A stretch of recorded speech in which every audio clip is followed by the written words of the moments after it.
CH41 is the president satisfied now. Disclaimer. तो दोस्तों, ये कहानी काल्पनिक कहानी है जो आपके मनोरंजन के लिए बनाया गया है। अगर यह नोबेल स्टोरी आप लोगों को पसंद आए तो लाइक, कमेंट एंड सब्सक्राइब ज़्यादा से ज़्यादा शेयर करें और अगले एपिसोड देखने के लिए कमेंट करें। तो दोस्तों, मैं आपका ज़्यादा समय न लेते हुए कहानी को आगे बढ़ते हैं। भाग 41। काव्या कोई बेवकूफ़ नहीं थी जो वो हर्षवर्धन के इस बात को मान दिव्या से नफरत करने लगे हैं या फिर उसके बारे में सोचना ही बंद कर देंगे। काव्या अभी हर्षवर्धन के जाने के बाद भी डाइनिंग टेबल पर बैठे हुए अपने दोस्त के बारे में ही सोचे जा रही थी। जब उसे ये लगा कि अभी बहुत लेट हो गया है तो वह नीचे का एक रूम खोल उसमें जाकर सो जाती है। इस घर में बहुत सारे रूम थे और सभी रूम में बिस्तर लगे हुए थे, तो काव्या को ये जरूरी नहीं था कि वो हर्षवर्धन के साथ ही सोए। सुबह जब काव्या उठती है तो उसे बाहर से कुछ आवाज सुनाई देती हैं। ऐसा लग रहा था जैसे इस घर में काम करने वाली सर्वेंट्स अभी आ चुकी थी। उन सभी के बारे में सोचते हुए काव्या को थोड़ा अजीब लगता है। वो हर रोज अब उन सर्वेंट्स के सामने ऐसे रहने वाली थी। पता नहीं उसे यहाँ रहते देख वो काव्या के बारे में क्या बात करेंगे। काव्या तुरंत से तैयार हो अपने ऑफिस के लिए निकलने के लिए अपने कमरे से बाहर निकलती है तो उसे हर्षवर्धन दिखता है जो अभी अपना नाश्ता कर रहा था। काव्या को जाते देख तुरंत से एक सर्वेंट उसके पास आकर बोली, मैडम, मैंने आपके लिए भी खाना लगा दिया है, आप बैठकर खा सकती हैं। काव्या उस सर्वेंट की बात को इग्नोर कर वहां से जाने लगती है। या देख वहीं बैठा हर्षवर्धन उसे रोकते हुए बोला, तुम्हें ऐसे अभी जाने की कोई जरूरत नहीं, जब तक तुम खाती नहीं तुम यहाँ से कहीं नहीं जा सकती। काव्या हर्षवर्धन के इस बात का जवाब देना चाहती थी पर वहाँ काम कर रहे लोगों को देख वो शांत हो जाती है। चुपचाप से बैठ जल्दी खाने लगती है। काव्या तुरंत से नाश्ता करके वहाँ से बाहर निकलती है। काव्या अभी रोड के किनारे टैक्सी का इंतजार कर रही थी कि तभी हर्षवर्धन आकर उसके सामने अपनी गाड़ी लगा लेता है। काव्या हर्षवर्धन के इस बिहेवियर को इग्नोर कर दूसरे साइड खड़ी हो जाती है।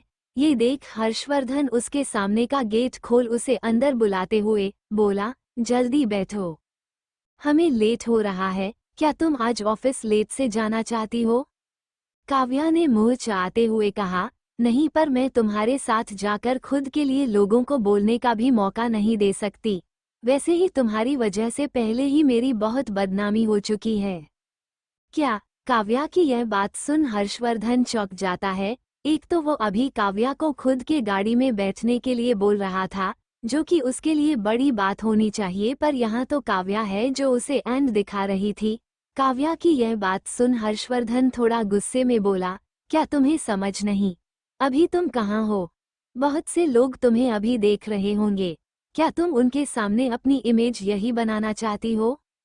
हर्षवर्धन की यह सुन काव्या अपने आसपास देखती है तो पूरा एरिया खाली था। हाँ, कुछ दूरी पर कुछ घरें थी पर वो एरिया पूरा खाली था। यहाँ क्या हो रहा है इस बारे में किसी को भी कुछ भी पता नहीं चल पाता, पर हर्षवर्धन की बात मानते हुए काव्या तुरंत से आकर कार में बैठ जाती है। काव्या नहीं चाहती थी कि लोग उसे और हर्षवर्धन को साथ देख उनके ऊपर बातें बनाएं। हर्षवर्धन अभी कार में बैठे हुए थे, वही वो गाड़ी बहुत ही आराम से ऑफिस की ओर जा रहा था। पूरे रास्ते काव्या कुछ नहीं बोलती, वही हर्षवर्धन सामने की ओर देखते हुए बार बार अपने बगल में बैठे उस लड़की की वो देख रहा था जो अभी अपने नाखूनों को नोचने में लगी हुई थी। ऐसा लग रहा था जैसे काव्या जल्द से जल्द ऑफिस आने का इंतजार कर रही थी। अभी वो लोग ऑफिस से थोड़ी दूरी पर ही थे कि तभी अचानक से काव्या ड्राइवर से कार रोकने के लिए बोली। काव्या की आवाज सुन हर्षवर्धन उसे घूरते हुए बोला, क्या ये तुम्हारा दिमाग खराब है? अभी हम ऑफिस से दूरी पर हैं। मैं तुम्हारे साथ ऐसे एक कार में नहीं जा सकती, बेहतर होगा कि तुम पहले चले जाओ। और मैं पीछे से हर्षवर्धन की बातें का इतना जवाब देते हुए तुरंत से काव्या उस कार से नीचे उतर जाती है। काव्या उसके कार से बाहर चली गई थी पर हर्षवर्धन के दिमाग से नहीं। उसके दिमाग में बार बार अभी जो सब कुछ हुआ वो घूमे जा रहा था, जैसा काव्या के बारे में उसकी मासी ने बताई थी। उस हिसाब से काव्या और उसके दोस्तों ने मिलकर कार्तिक का पूरा इस्तेमाल किया था। काव्या कार्तिक के साथ बार बार ऐसे डेट्स पर जंगलों में भी जा चुकी थी, तो फिर आज उसके साथ ऐसा क्यों नहीं? वह बाहर उसके साथ दिखने से खुद को क्यों अवॉइड कर रही थी? क्या ऐसा है, कार्तिक उससे ज्यादा बेहतर था, या फिर वो उससे अभी डर रही थी, इसीलिए वो कार्तिक की तरह उसके साथ फ्रेंडली नहीं हो रही? काव्या जब ऑफिस पहुंची तो उससे पहले ही हर्षवर्धन ऑफिस पहुंच गया था, इसीलिए किसी ने उसके और हर्षवर्धन के रिश्ते के बारे में लेकर कोई बात नहीं बनाई। ऑफिस जाने के बाद काव्या अपने काम में लग जाती है। वो कुछ गलती नहीं करना चाहती थी। काव्या अभी अपने डेस्क को पर बैठे हुए काम कर रही थी कि तभी गेट का चौकीदार ऑफिस के अंदर आ चिल्लाते हुए बोला, यहाँ पर काव्या कौन है? काव्या, मैंने पूछा यहाँ पर काव्या कौन है? उस चौकीदार को अपना नाम ले चिल्लाते देख काव्या तुरंत से खड़ी हो जाती है। काव्या के खड़े होते देख तुरंत से वो चौकीदार गेट पर खड़े उस डिलीवरी बॉय को अंदर आने का बोला, तो वो डिलीवरी बॉय अपने हाथों में फूलों का एक बुके लिए काव्या के पास आ उसे देते हुए काव्या के सामने एक कॉपी बढ़ा देता है, जिसमें काव्या को अपना सिग्नेचर करना था। काव्या की सिग्नेचर ले वो डिलीवरी बॉय वो फूलों से भरा बुके उसे दे वहां से चला जाता है। उस बुके में रेड रोजेस थे, जो काफी अच्छे दिख रहे थे। काव्या के हाथों में उस बड़े से बुके को देख काव्या के बगल में बैठी वो लड़की प्रिया उसके पास आकर बोली, वह कितना खूबसूरत है, क्या ये तुम्हारे बॉयफ्रेंड ने दिया? काव्या ने उस बुके को लेने के बाद उसमें भेजने वाले के नाम बहुत अच्छे तरीके से पढ़ी थी, जबकि काव्या को भेजने वाला कोई और नहीं राकेश था। काव्या प्रिया के बात सुन अपना सिर हाँ में हिला देती है, क्योंकि यह बात कहीं ना कहीं सही था। राकेश उसका होने वाला मंगेतर था। अगर सब कुछ ठीक चलता तो शायद से वो बहुत जल्द एंगेजमेंट भी कर लिए होते। प्रिया की यह बात सुन काव्या जवाब देते हुए अपना सिर हाँ में हिला देती है। काव्या को हाँ करते देख तुरंत से प्रिया एक्साइटेड होकर बोली, वाह, तुम कितना लकी जो तुम्हारे जीवन में सब कुछ कितना परफेक्ट है, इतना प्यार करने वाला बॉयफ्रेंड, सच में तुम बहुत लकी हो। काव्या प्रिया की इस बात पर शर्मा जाती है। प्रिया गलत नहीं बोल रही थी। राकेश सच में एक अच्छा लड़का था। इतना सब कुछ हो जाने के बाद भी वह काव्या को उसका वक्त देते हुए उसे समझने की कोशिश कर रहा था। वैसे तुम्हारा बॉयफ्रेंड करता क्या है? काव्या को ऐसे शर्माते देख प्रिया राकेश के बारे में और जानने की कोशिश करती है, पर अभी काव्या उसके बातों का जवाब दे पाती कि उससे पहले ही प्रिया बोली, प्रेसिडेंट सर। काव्या तुरंत से पीछे मुड़कर देखती है तो अभी हर्षवर्धन गुस्से में उसी की ओर खुले जा रहा था। प्रिया और काव्या की ओर देखते हुए हर्षवर्धन गुस्से में बोला, ये सब क्या हो रहा है? क्या तुम लोगों का ऑफिस टाइम है, कोई गॉसिप टाइम नहीं? हर्षवर्धन को इतना गुस्से में देख प्रिया अपने सीट पर वापस चली जाती है। वही काव्या अपने टेबल पर जा उन गुलाब के बुके को रख अपने काम में लग जाती है, पर उन दोनों के काम में लग जाने के बाद भी हर्षवर्धन वहां से नहीं जाता। वह गुस्से में उस फूले को घूरे जा रहा था। हर्षवर्धन गुस्से में चिल्लाते हुए पूछता है, ऑफिस में फूल लेकर कौन आया? यहाँ ऑफिस में तुम लोग काम करने आते हो, ना कि किसी से प्यार मोहब्बत? हर्षवर्धन को इतना गुस्से में देख तुरंत से काव्या अपनी सीट से उठ उससे माफी मांगते हुए बोली, सॉरी प्रेसिडेंट्स, मैं आगे से ध्यान रखूंगी। काव्या को ऐसा लगा था जैसे हर्षवर्धन से वह माफी मांगने से बात खत्म हो जाएगा। हर्षवर्धन सब कुछ भूल अपने कैबिन में चला जाएगा, पर ऐसा बिल्कुल के था। अचानक से हर्षवर्धन बोला, throw this flower out. Kavya Harshvardhan की बात सुन चौंक जाती है। इतना कठोर होने की क्या जरूरत थी? एक फूल का गुलदस्ता ही तो है। पर हर्षवर्धन को ऐसे गुस्से में देखते देख काव्या को यह मालूम चल गया था कि हर्षवर्धन ऐसे नहीं मानने वाले। ये देख काव्या ना चाहते हुए भी अपने फूलों से भरे बुके को उठा उसे डस्टबिन में ले जाकर फेंक देती है। काव्या को ये सब देख काफी गुस्सा आ रहा था न। वो थोड़ा गुस्से में चिढ़ते हुए बोली, is the president satisfied now? CH-42। Kavya Harshvardhan की तकरार। काव्या को ऐसे गुस्से में देखकर हर्षवर्धन कुछ ना बोलते हुए चुपचाप से वहां से चला गया। हर्षवर्धन के इस बिहेवियर से काव्या काफी गुस्सा थी। उसे ऐसा लग रहा था जैसे हर्षवर्धन जानबूझकर सिर्फ उसे ही टारगेट कर रहा है। ऑफिस में ऐसे कितने ही बुके बाकी कलीग्स के बॉयफ्रेंड ने भेजे थे, पर आज से पहले ऐसा कुछ भी नहीं हुआ था, और आज जब उसके लिए आया तो हर्षवर्धन ने इतना तमाशा लगा दिया। हर्षवर्धन के जाने के बाद प्रिया उदासी से उसे डस्टबिन की ओर देख काव्या से धीमी आवाज में बोली, आई एम सॉरी यार, पता नहीं आज बॉस को क्या हो गया था, इतने अच्छे फूलों को डस्टबिन में फेंकवा दिया। प्रिया की इस बात से काव्या का गुस्सा और बढ़ गया। आजकल उसका दिन ही खराब चल रहा था। उन फूलों को डस्टबिन में देख काव्या थोड़ा उदास हो जाती है। वह प्रिया की बातों का कोई जवाब ना देते हुए वापस से अपने डेस्क पर बैठ काम में लग जाती है। आज काव्या को काफी ज्यादा काम करना पड़ रहा था।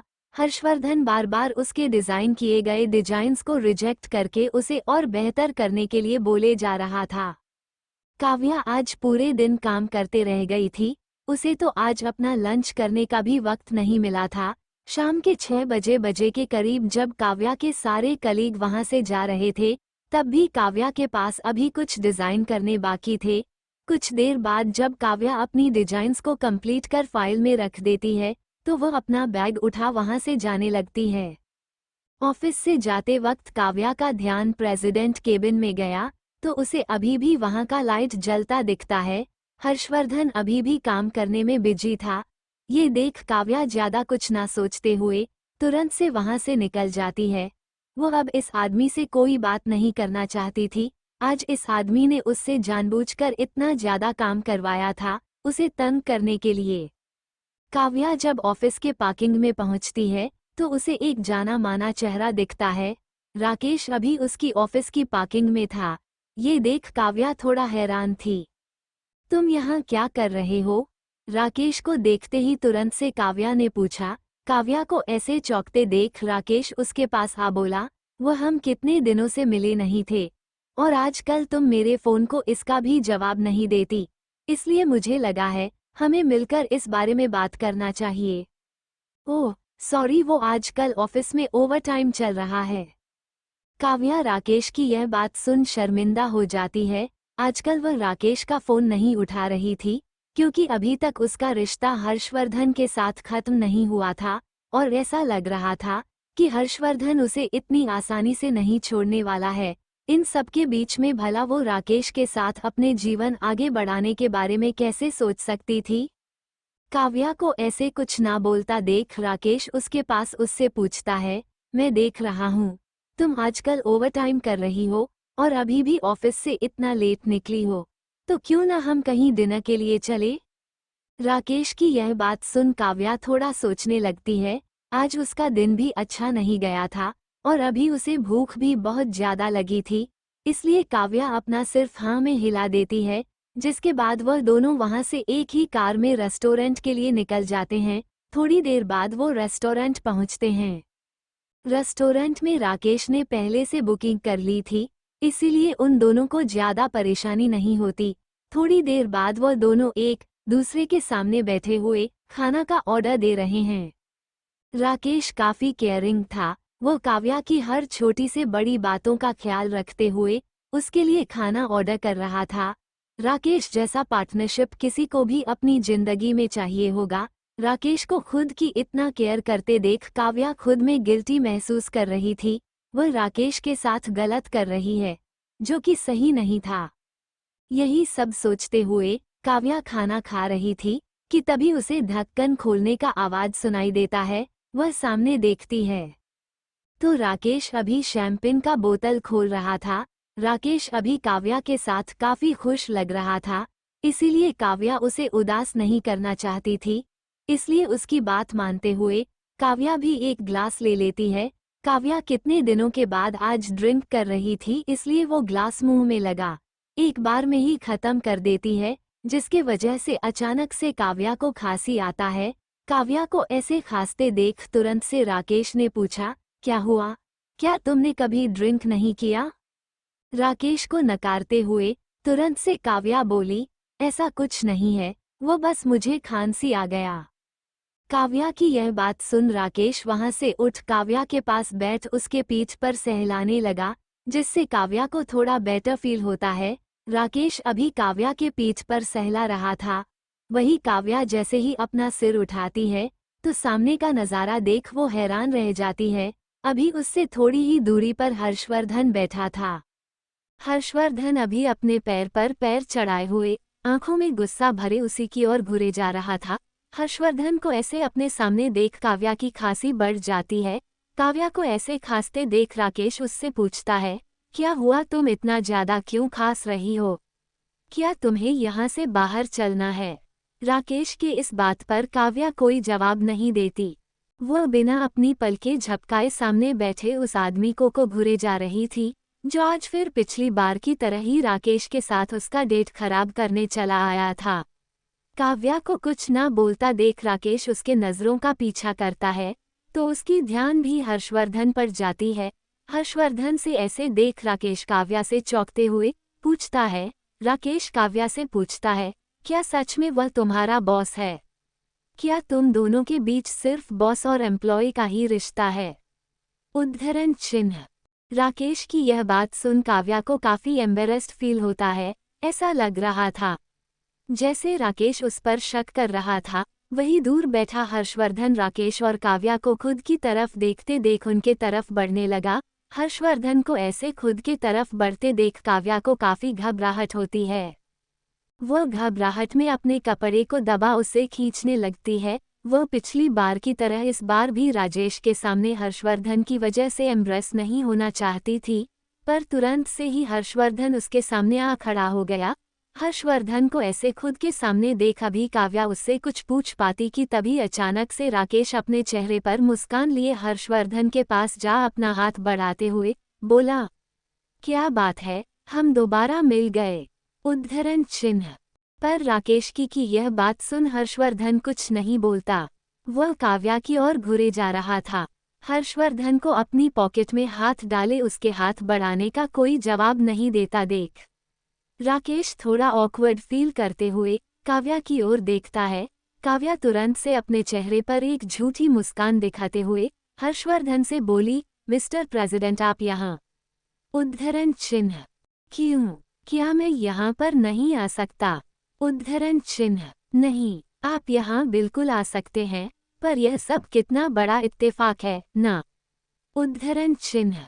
हर्षवर्धन की बात सुन तुरंत से काव्या बात को संभालने की कोशिश करते हुए बोली। वही काव्या की यह बात सुनकर हर्षवर्धन के चेहरे पर एक छोटी सी मुस्कान दौड़ जाती है। वो काव्या से बोला, हाँ मानना पड़ेगा, आप जब भी किसी के साथ डेट पर जाती है मैं आपसे टकरा जाता हूँ।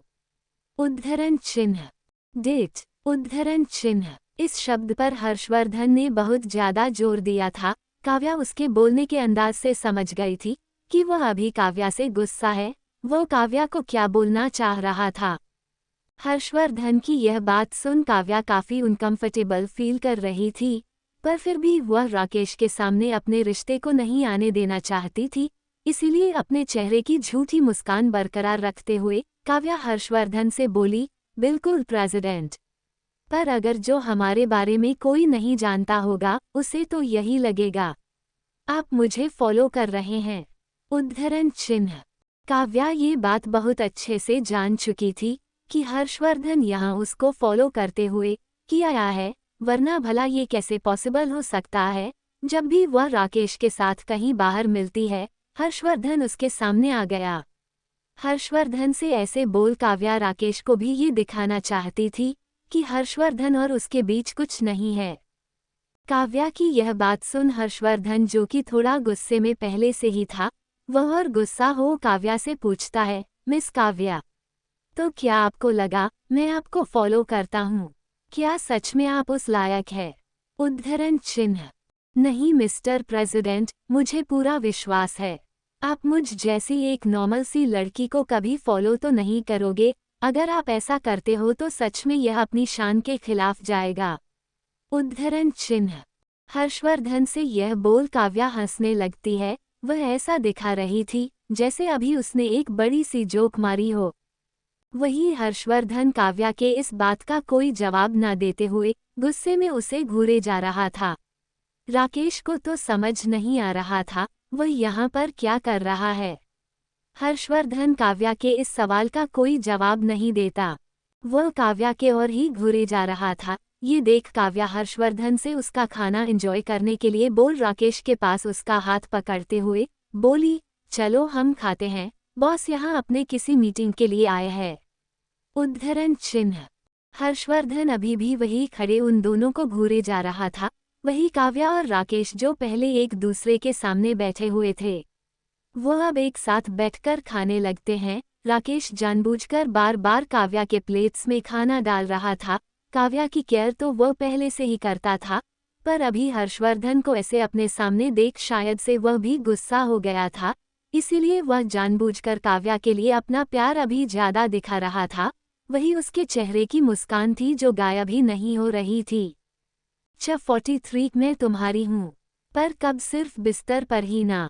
काव्या हर्षवर्धन को इग्नोर करना चाहती थी, पर हर्षवर्धन था कि उसका पीछा ही नहीं छोड़ रहा था। काव्या को ये सब काफी अजीब लग रहा था। वो ये भूलने की कोशिश करते हुए कि अभी हर्षवर्धन वहाँ नहीं है, राकेश के साथ वही अपने टेबल पर बैठ खाना खाने लगती है। राकेश काव्या के लिए काफी केयरिंग नेचर दिखा रहा था। वह काव्या को बार बार खाना सर्व कर रहा था। ये देख हर्षवर्धन जो वहाँ पर खड़ा था, अचानक से काव्या के बगल वाली सीट पर आ बैठते हुए बोला, रेस्टोरेंट के सारे सीट फुल हो गए हैं, अच्छा होगा मैं भी यहीं पर बैठकर खा लूं। इतना बोलते हुए हर्षवर्धन वहां बैठ जाता है। हर्षवर्धन का ये रवैया देख काव्या चौंकते हुए राकेश की ओर देखती है, तो राकेश अभी भी उसे ही घुरे जा रहा था। ये देख काव्या को काफी अजीब लग रहा था।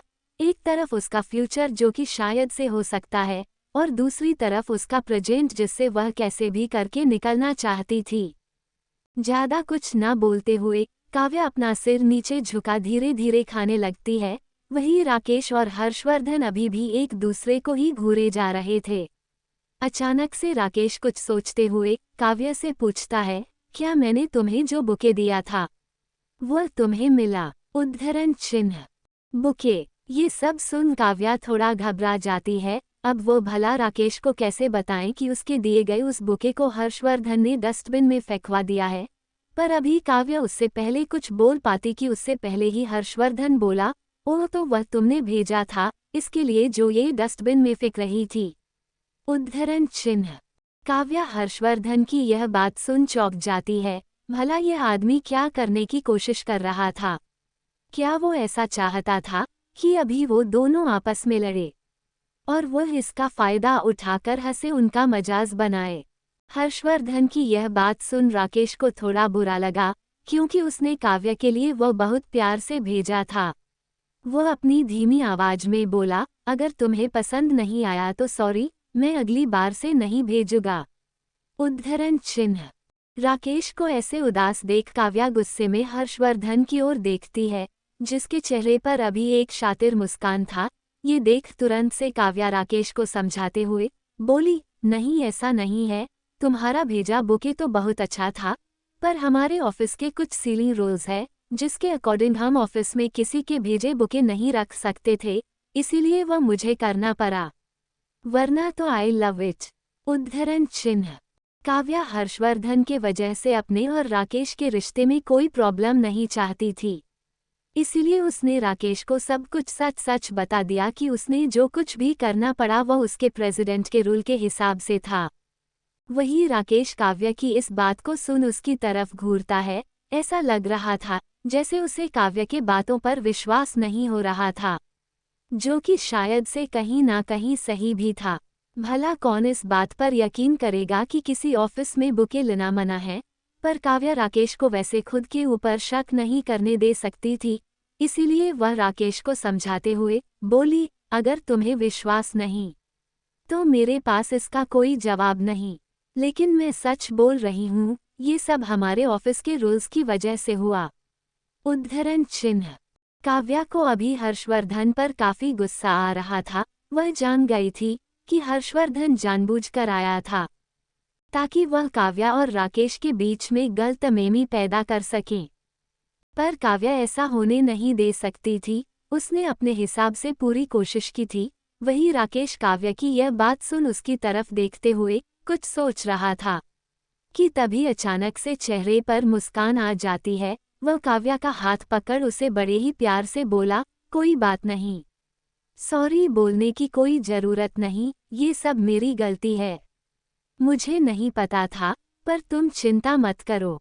अगली बार मैं उस वक्त तुम्हें बुके दूंगा जब तुम मेरे सामने हो, ताकि मैं तुम्हारे चेहरे की खुशी को देख सकूं। उद्धरण चिन्ह। राकेश की यह बात सुन काव्या चौंक जाती है। शायद से राकेश ने भी काव्या और हर्षवर्धन के बीच किसी रिश्ते होने का अनुमान लगा लिया था, तभी तो वह काव्या को ऐसे सपोर्ट कर रहा था। राकेश को खुद पर इतना विश्वास करते देख काव्या को गिल्ट महसूस होता है। वो जानती थी वो राकेश के साथ गलत कर रही है, पर क्या राकेश सब कुछ जानने के बाद उसे एक्सेप्ट करेगा? इसलिए अभी के लिए उसके लिए यही सही था कि वह राकेश से झूठ बोले। वहीं बैठे हर्षवर्धन के चेहरे पर थोड़ी देर पहले जो मुस्कान था, वह अचानक से गायब हो जाता है। वह अपने हाथ की मुट्ठी बांधे हुए काव्या की ओर घूरने लगा। ये सब काव्या के लिए काफी अनकंफर्टेबल था, पर वह अभी राकेश को ऐसे छोड़कर यहाँ से नहीं जा सकती थी। इसलिए वह नीचे अपना सिर नीचे कर खाने लगती है। काव्या जल्दी जल्दी खाती है क्योंकि वह यहाँ से निकलना चाहती थी। जल्दी से अपना खाना फिनिश कर काव्या वहाँ से राकेश के साथ ही उठती है। काव्या को ऐसा लगा था कि शायद से हर्षवर्धन उसे फिर से परेशान करने के लिए कुछ बोलेगा, पर नहीं, इस बार हर्षवर्धन ने उससे कुछ भी नहीं बोला। वो काव्या को राकेश के साथ जाने देता है। काव्या राकेश के साथ ही उसके कार में बैठ घर के लिए निकलती है। काव्या खिड़की से बाहर देखती है तो अभी हर्षवर्धन उस रेस्टोरेंट के गेट पर खड़ा था। वही अपने पॉकेट में हाथ डाले काव्या को ऐसे अपने सामने से किसी और को ले जाते देख अपने गुस्से भरी आंखों से घूरे जा रहा था। मैंने सुना तुमने दिव्या के घर को छोड़ दिया, अब तुम दोनों साथ नहीं रहते, भला ऐसा क्यों?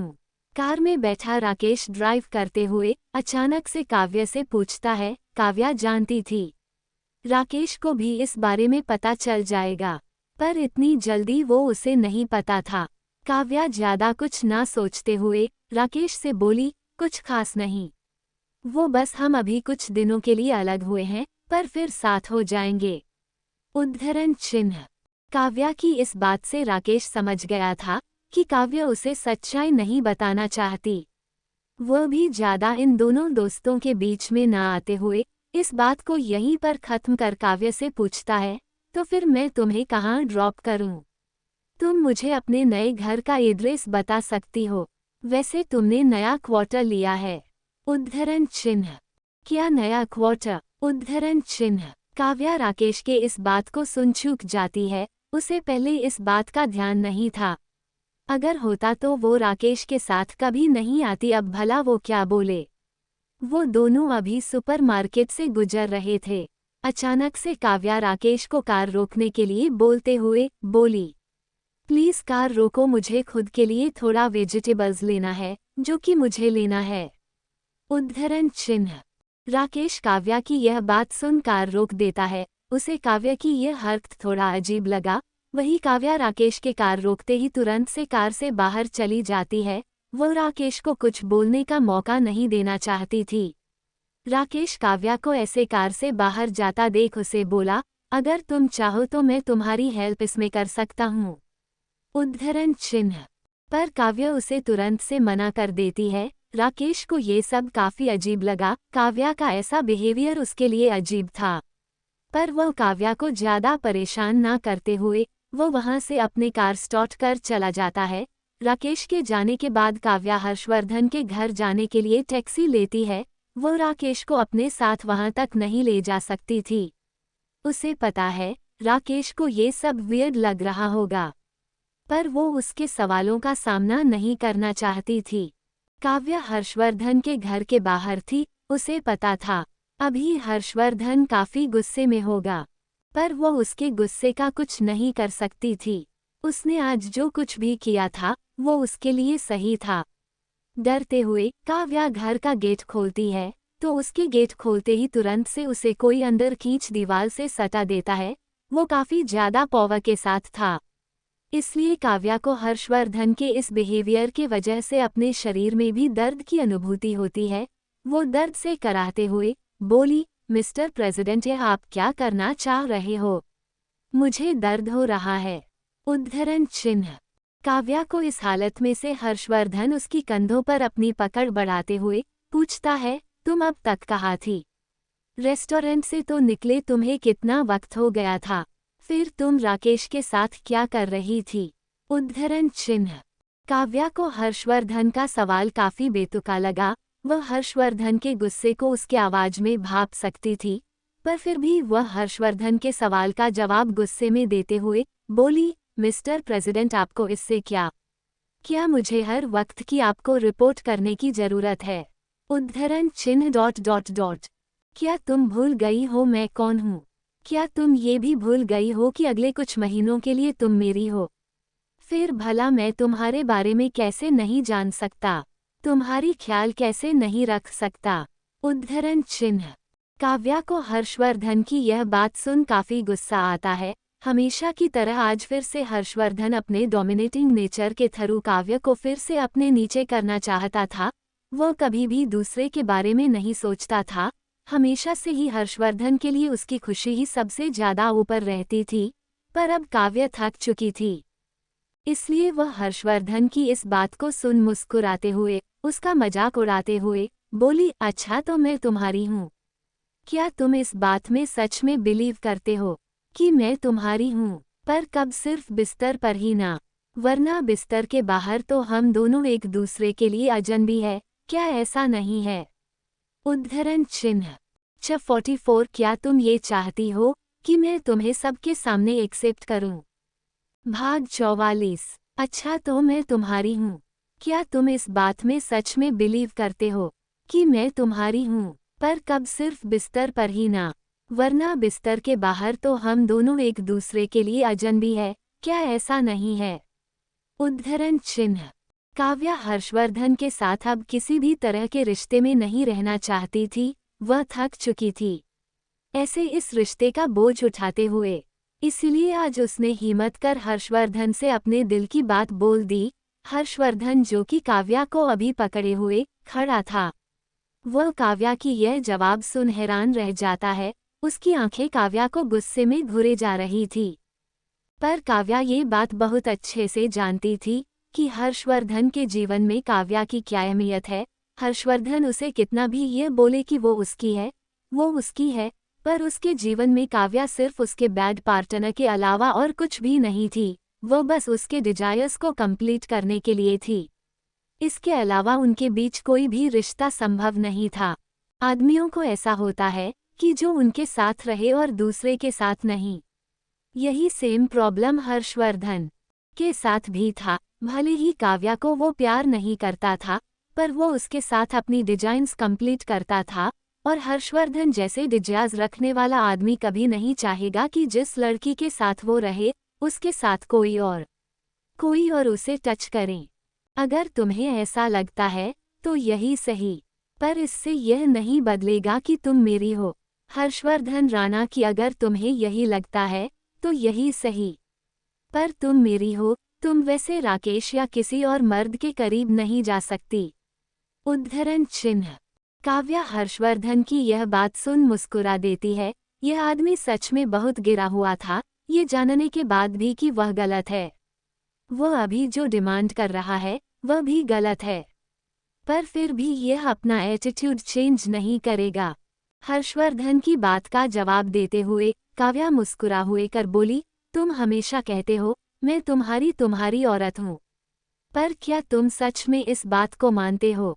अगर तुम्हें ऐसे ही मेरे किसी दूसरे आदमी के साथ रहने और घूमने से प्रॉब्लम है, तो क्यों नहीं तुमने आज राकेश के सामने यह नहीं बताया कि मैं तुम्हारी हूँ? उद्धरण चिन्ह। इतना बोलकर काव्या चुप हो जाती है। हर्षवर्धन काव्या के इस सवाल का कोई जवाब नहीं देता। ये देख काव्या उससे अपने आप को दूर करने की कोशिश करते हुए बोली, मिस्टर प्रेसिडेंट, आप भी जानते हैं कि हम दोनों इस रिश्ते में कितना सेल्फिश है। जिस तरह से मुझे पैसों की जरूरत की वजह से आपके साथ आना पड़ा, वैसे ही आपको मेरे साथ में अपने सेक्सुअल डिजायर्स की वजह से। पर यह कब तक चलेगा, एक दिन खत्म करना ही होगा, क्योंकि जैसे आपकी लाइफ है वैसे मेरी भी है। मैं आपके साथ ऐसे तो नहीं रह सकती ना। उद्धरण चिन्ह। काव्या ये बात बहुत अच्छे से जानती थी कि हर्षवर्धन के साथ ऐसे रिश्ते में जाकर अंत में उसे कोई फायदा नहीं होने वाला, एक दिन उसे टूटना ही है। तो फिर आज क्यों नहीं, उसी बस इस रिश्ते से छुटकारा चाहिए था जिससे वजह से वो आज इतना कुछ बोले जा रही थी। काव्या को हर्षवर्धन अपने पहुंच से हमेशा ही बहुत दूर लगता था। इस शहर के मोस्ट एलिजिबल बैचलर्स में से एक था हर्षवर्धन राणा। उसके पास ना पैसे ना ही पावर, किसी भी चीज की कमी नहीं थी। शहर की जिस लड़की पर हाथ रख दे वो उसके साथ रहने के लिए तैयार हो जाए, और शायद उसके साथ सोने के लिए भी। पर काव्या उन लड़कियों में से एक नहीं बनना चाहती थी, यह उसकी मजबूरी थी जो उसके साथ अभी थी, वरना वह जानती थी कि उसे क्या चाहिए था। रौनक से धोखे के बाद काव्या खुद के जीवन में शांति, सुकून जाती थी। उसे पता था इतना जल्दी उसे प्यार नहीं मिलेगा, पर वह कम से कम उसके साथ अपना जीवन बिताने के लिए इच्छुक हो, और वो उस रिश्ते की रिस्पेक्ट करे, ना कि किसी ऐसे को जो उसके साथ अपनी डिजायर्स कंप्लीट करें, बाकी कमरे के बाहर उसके साथ कोई लेना देना नहीं रहे। काव्या की यह बात सुन अचानक से हर्षवर्धन के चेहरे पर एक शातिर मुस्कान दौड़ जाती है। वह मुस्कुराते हुए बोला, तो क्या तुम्हें ऐसा लगता है कि मुझे तुम्हें सभी के सामने एक्सेप्ट कर लेना चाहिए, तुम्हें एक नाम देना चाहिए? उद्धरण चिन्ह। काव्या हर्षवर्धन के इस जवाब से चौंक जाती है। ये सब सुन काव्या का चेहरा उतर जाता है। काव्या को ऐसे देख हर्षवर्धन के चेहरे की मुस्कान बड़ी हो जाती है। वह मुस्कुराते हुए बोला, काव्या, मैं तुम्हें किसी धोखे में नहीं रखना चाहता, पर तुम्हारा ये सपना कभी पूरा नहीं हो सकता। हमारे बीच जो रिश्ता है वही रहेगा। उसके अलावा तुम मुझसे कभी उम्मीद भी मत करना कि मैं सभी के सामने तुम्हें एक्सेप्ट कर लूंगा, हमारे रिश्ते को एक्सेप्ट कर लूंगा। उद्धरण चिन्ह। काव्या को हर्षवर्धन के इस जवाब से काफी गुस्सा आया। वो गुस्से में हर्षवर्धन का मजाक उड़ाने वाली आवाज में बोली, मिस प्रेसिडेंट, तब तो आप ही बहुत बड़े धोखे में है। क्या आपको लगता है कि मैं ऐसा चाहती हूँ? क्या आप ऐसा समझ रहे हैं कि मुझे ये चाहिए कि मैं आप जैसे आदमी के साथ अपने रिश्ते को दूसरों के सामने लेकर आओ? मेरा जीवन में आप उस पत्थर के समान हो जिसे मैं बार बार लात मारकर भगाने की कोशिश करती हूँ, पर वह पत्थर मेरे से बड़े होने की वजह से नहीं भागता। अब क्या आप ऐसा मानते हैं कि कोई अपने लाइफ में किस ऐसे पत्थर रोरे को रहने देना चाहता होगा? उद्धरण चिन्ह। काव्या ने खुद में ही आज ये डिसाइड कर ली थी कि आज कुछ भी हो जाए वह हर्षवर्धन से हारने वाली नहीं थी। भले ही इस शहर की दूसरी लड़कियां उसके साथ रहना चाहती है, अपने नाम को मीडिया में सुनना चाहती हूँ, उसके साथ वन नाइट स्टैंड करने के लिए इच्छुक हो, लेकिन वह नहीं।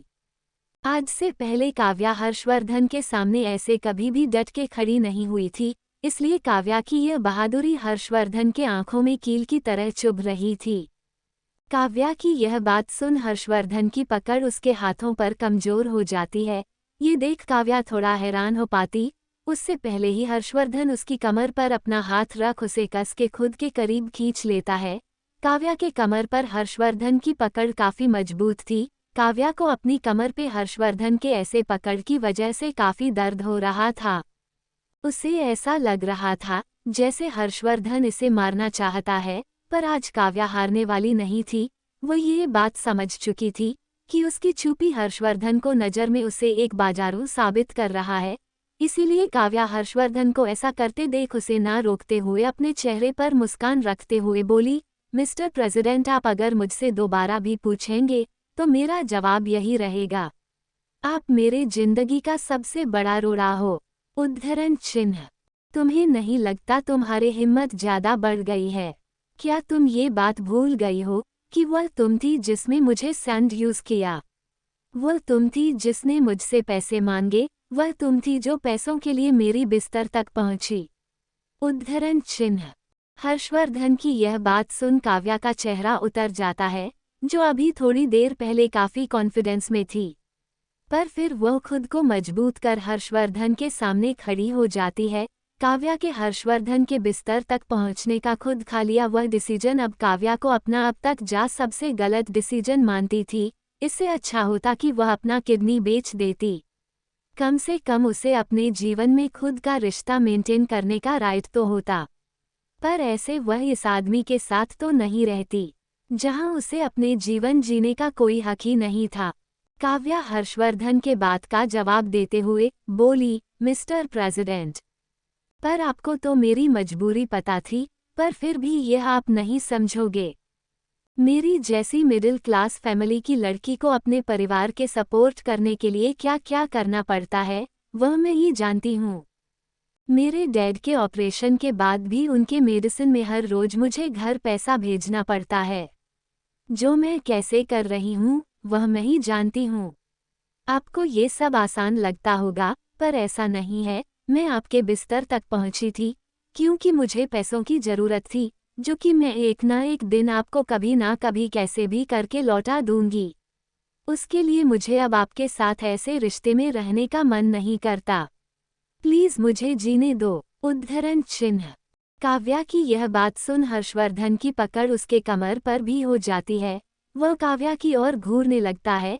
काव्या कभी नहीं चाहती थी कि हर्षवर्धन उसके प्रति कोई दया भाव दिखाएं, ये भी उसकी लाचारी पर हंसे।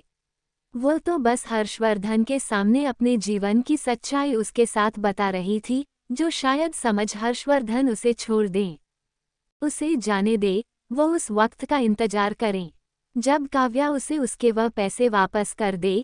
काव्या की यह बात सुन हर्षवर्धन उसके कमर से हाथ हटा उससे थोड़ा दूर हो उसकी ओर देखता है। उसे एक बार सही से देखने के बाद हर्षवर्धन तुरंत से वहां से बाहर निकल जाता है। काव्या ये सब देख हैरान थी, क्या ये सच में हुआ था? क्या हर्षवर्धन उसके साथ अपना रिश्ता तोड़ने के लिए तैयार है? काव्या तब तक अपने शॉक्ड एक्सप्रेशन से वापस नहीं आई, जब तक उसे बाहर जा रही कार की आवाज सुनाई नहीं देती है। हर्षवर्धन की कार की जाने की आवाज सुन अचानक से काव्या के चेहरे पर एक मुस्कान दौड़ गया, ऐसे जैसे उसे कोई नया जिंदगी मिली हो। 6:45 क्या हर्षवर्धन को हो रहा है काव्या से प्यार? हर्षवर्धन अभी काफी गुस्से में था, क्योंकि आज से पहले काव्या ने कभी भी उसके सामने इतनी हिम्मत नहीं दिखाई थी। पर आज काव्या उसे एक अलग ही जोश दिख रही थी। उसे ऐसा लग रहा था जैसे काव्या अब उससे आज़ाद होने के लिए कुछ भी कर सकती है। सुनसान सड़क पर हर्षवर्धन की कार बहुत तेजी से दौड़ रही थी, क्योंकि अभी रात का वक्त था। इसलिए न तो ट्रैफिक और न ही कोई सिग्नल का रूल फॉलो हो रहा था। थोड़ी देर बाद हर्षवर्धन की कार उसके घर ना जाकर हॉस्पिटल के सामने जाकर रुकती है। हर्षवर्धन तुरंत से अपने कार से बाहर निकल कार्तिक के उस वार्ड की ओर जाता है जहां वो एडमिट था। पर अभी हर्षवर्धन उस वार्ड में जा पाता इससे पहले ही वार्ड के गेट के सीने से उसे उसकी मासी दिखाई देती है, जो अभी कार्तिक के बगल में चेयर लगाए वही बेड पर उसके सिर रखे सोई हुई थी। दरअसल कार्तिक की मां अपने बेटे को बहुत प्यार करती थी। जब से कार्तिक की यह हालत हुई है, तब से वह ज्यादातर वक्त हॉस्पिटल में ही बिताती थी। एक तरह से देखा जाए तो वह भी अपने बेटे की तरह ही बीमार थी, बस फर्क इतना था कि उन्हें उसकी उठने की उम्मीद थी और उनके बेटे को ऐसा कुछ नहीं। दरअसल कार्तिक की मां को ऐसा यकीन था कि उनके बेटे को कभी भी होश आ सकता है, इसीलिए जब कार्तिक को होश आए तो वह उसके पास रहे। वह उस पल को मिस नहीं करना चाहती थी, इसीलिए हॉस्पिटल से बहुत कम ही वो अपने घर को जाती थी। अपनी मासी के इस जिद की वजह से हर्षवर्धन ने तो कार्तिक को घर पर ही रख पूरी मेडिकल फैसिलिटी दिलवाने की बात कही थी, पर उसकी मासी इस पर भी नहीं मानी। वह चाहती थी कि उनके बेटे को 24 घंटे डॉक्टर की निगरानी में हॉस्पिटल के रूम में रखा जाए। अपनी मासी को ऐसे देख हर्षवर्धन कुछ सोचते हुए एक गहरी सांस ले उस गेट को खोलता है, तो गेट के खुलने की आवाज से उसके मासी की नींद खुलती है। तुम अभी इस वक्त यहाँ? क्या हुआ? सब ठीक तो है? ऐसे हर्षवर्धन को इस वक्त हॉस्पिटल में देख उसकी मासी चौंकते होते हुए पूछती है। अपनी मासी की यह बात सुन हर्षवर्धन कुछ ज्यादा जवाब न देते हुए कार्तिक के पास जाता है। वह कार्तिक के सिर पर हाथ रख कुछ सोचते हुए अपनी मासी से पूछता है, मासी क्या आप सच में सोयोर हो? छोटे के साथ जो कुछ भी हुआ उसमें उन 3 लड़कियों की गलती थी। उद्धरण चिन्ह। क्या मतलब? तुम आज भला मुझसे यह बात क्यों पूछ रहे हो? उद्धरण चिन्ह। आज अचानक से हर्षवर्धन को इन सब के बारे में पूछते देख कार्तिक की माँ थोड़ा चौंक जाती है, क्योंकि इससे पहले तो उन्होंने जो कुछ भी कहा था उस पर विश्वास करके हर्षवर्धन ने ये सब कुछ किया। फिर आज अचानक से उसके मन में भला यह सवाल कैसे आया? वही अपनी मासी को ऐसे चौंकते देख हर्षवर्धन कुछ नहीं बोलता, क्योंकि उसके दिमाग में बार बार अब तक काव्या की जो इमेज बना था वो घूम रहा था। इतने दिनों तक काव्या के साथ रह हर्षवर्धन ये बात तो बहुत अच्छे से जान चुका था कि काव्या वैसे नहीं। फिर भला इन सब के पीछे क्या राज है, वही जानने के लिए आज हर्षवर्धन अपनी मासी के पास आया था, उनकी राय लेने के लिए। पर हर्षवर्धन की यह बात सुन उसकी मासी बुरा मान जाती है, वो गुस्सा हो जाती है। वो गुस्से में हर्षवर्धन का मजाक उड़ाते हुए उससे बोली, क्या सच में अब तुम्हें मेरी बातों पर विश्वास नहीं? कहीं ऐसा तो नहीं तुम्हें उससे प्यार हो गया है? उद्धरण चिन्ह। अपनी मासी की बात सुन हर्षवर्धन चौंक होते हुए उनके तरफ देखता है।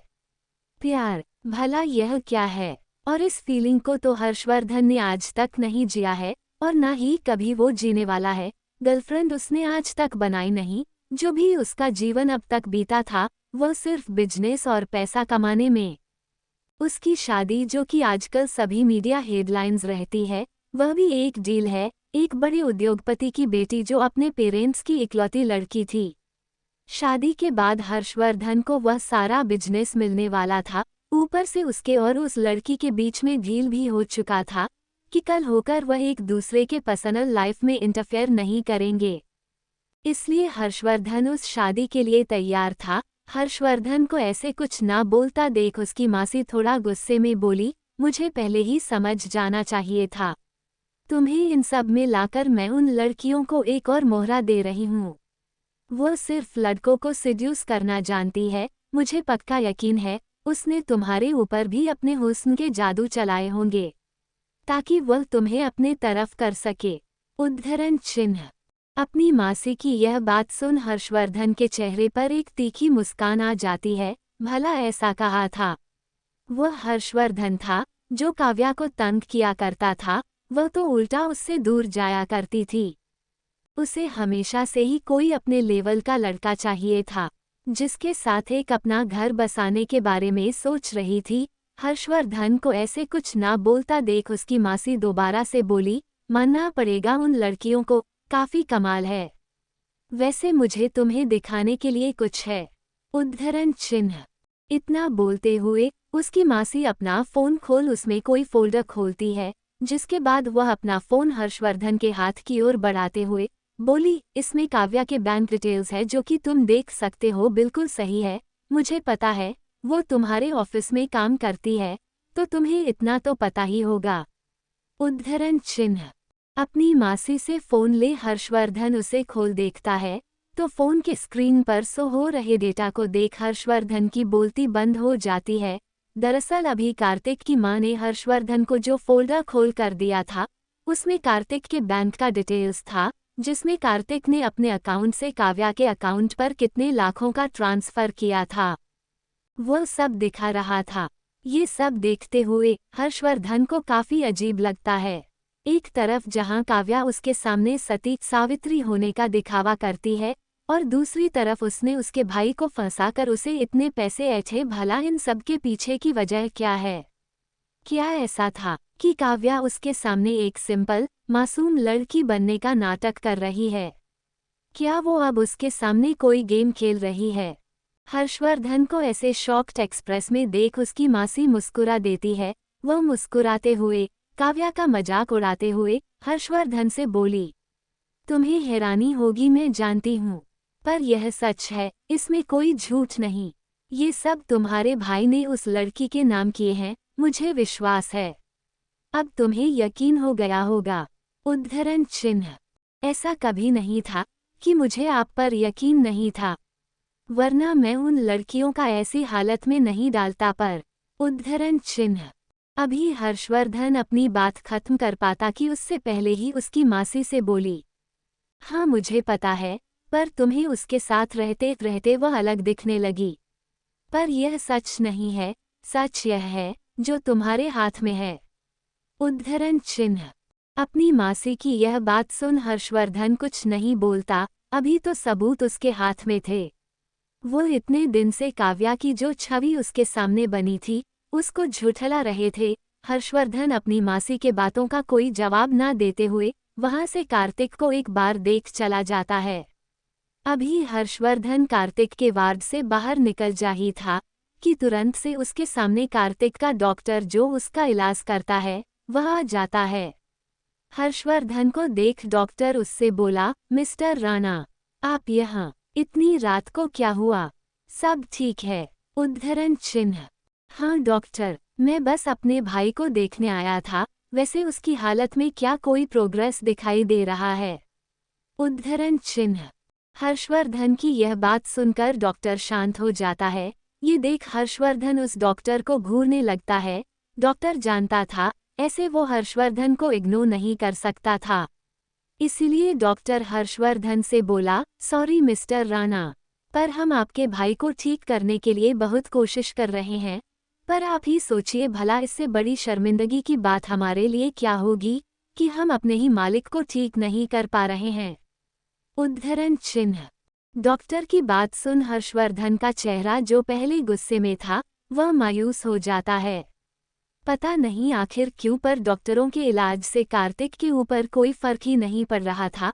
वो डॉक्टर वापस से बोला, हमें नहीं पता पर कार्तिक सर ऐसा लगता है शायद से खुद ही नहीं उठना नहीं चाहते। उद्धरण चिन्ह। डॉक्टर की यह बात सुन हर्षवर्धन चौंक जाता है। ये देख डॉक्टर उसे समझाते हुए बोला, मेरे कहने का मतलब था सर कि कार्तिक सर की बॉडी हमारे मेडिसिन को कोई रिस्पांस नहीं दे रहा है, शायद से इस वजह से है क्योंकि वह जीना नहीं चाहते, या फिर उन्हें कुछ ऐसा सदमा या परेशानी एक्सीडेंट से पहले हुआ होगा कि जिसकी वजह से उन्होंने जीने की उम्मीद नहीं। उद्धरण चिन्ह। डॉक्टर की यह बात सुनकर हर्षवर्धन सोच में डूब जाता है। उसकी मासी का बोला था कि आज कार्तिक की जो हालत है वो काव्या के धोखे की वजह है, तो क्या कार्तिक को उन लोगों ने काफी गहरा घाव दिया है जो वह उठना ही नहीं चाहता। हर्षवर्धन को ऐसे सोचते देख डॉक्टर भी कुछ सोचते हुए बोला, मिस्टर राणा, मुझे लगता है कार्तिक सर को कोई गहरा घाव लगा है, वरना आप ही सोचिए एक 23 साल के उम्र का लड़का भला अपने ही जीवन से क्यों थक गया। मुझे लगता है ये सब जहां से शुरू हुआ था वहां ही खत्म करना होगा। कार्तिक सर की मेडिकल कंडीशन मुझे आज तक समझ नहीं आया। मुझे ऐसा लगता है हमें इसके बारे में एक्सीडेंट के पहले उनके साथ क्या हुआ था कि वह ऐसे हो गए ये जानना जरूरी है। उद्धरण चिन्ह। हम डॉक्टर के बातों का इतना जवाब देते हुए हर्षवर्धन कुछ सोचने लगता है, क्या इन सब में अब काव्या को लाना जरूरी है? क्या काव्या और कार्तिक के आमना सामना से ही सब कुछ ठीक होगा? वैसे मैं देख रहा हूँ तुम लोग हर्षवर्धन को काफी हल्के में ले रहे हो, पर एक बात तुम लोगों को नहीं भूलना चाहिए, हर्षवर्धन इतने आसानी से काव्या को जाने नहीं देने वाला। उसके हाथ से काव्या को ले जाने का दम सिर्फ उसके खुद के भाई कार्तिक में है। 46 मुझे प्रेसिडेंट पसंद नहीं, मैं उनसे नफरत करती हूँ। दूसरे दिन जब काव्या अपने ऑफिस पहुँचती है तो उसकी मुलाकात हर्षवर्धन के साथ में होती है।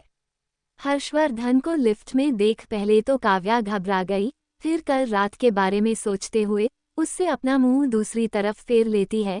काव्या ने कल रात ये क्लियर कर दिया था कि अब उसे हर्षवर्धन के साथ इस रिश्ते में ऐसे नहीं रहना। अब उसे अपनी यह जंग कायम रखनी थी जिसके लिए वह तैयार थी। वही काव्या को ऐसा करते देख हर्षवर्धन भी अभी के लिए कुछ न बोलता हुआ दूसरी तरफ मुंह फेर लेता है। कुछ दिनों तक उन दोनों के बीच ऐसे ही इग्नो गेम्स चल रहा था, जहां काव्या इस बात को सोचते हुए निश्चित थी कि अब शायद से वह इस रिश्ते से आज़ाद है और अपने जीवन में आगे बढ़ सकती है। वहीं दूसरी तरफ हर्षवर्धन के दिमाग में फिर से कोई बड़ा खेल चल रहा था, जिसकी वजह से इस बार वह काव्या पर अपनी पकड़ ज्यादा सख्ती से बनाए रखने के बारे में सोच रहा था, ताकि इस वक्त काव्या उसके सामने अपना मुंह ना खोल सके। इन कुछ दिनों में हर्षवर्धन और काव्या के बीच कोई बात नहीं हुआ। आजकल जहां काव्या अपने काम में मन लगा ज्यादा से ज्यादा पैसे कमाने की कोशिश कर रही थी, वहीं हर्षवर्धन अपने प्लान में वह काव्या के लिए कुछ बड़ा प्लान करने में लगा था। इन कुछ दिनों में हर्षवर्धन उस घर पर भी नहीं गया जो उसने काव्या को दिया था, जहां जाकर वह काव्या को हर वक्त परेशान किया करता था। काव्या को यह बातें थोड़ा अजीब लगी थी पहले, फिर बाद वह वहाँ अकेले भी आराम से रहने लगी। सब कुछ ठीक चला और सिर्फ एक सप्ताह बाद काव्या अभी अपने डेस्क के सामने बैठ हुए अपना डिजाइनिंग काम कर रही थी कि तभी उसके फ़ोन पर कॉल आता है।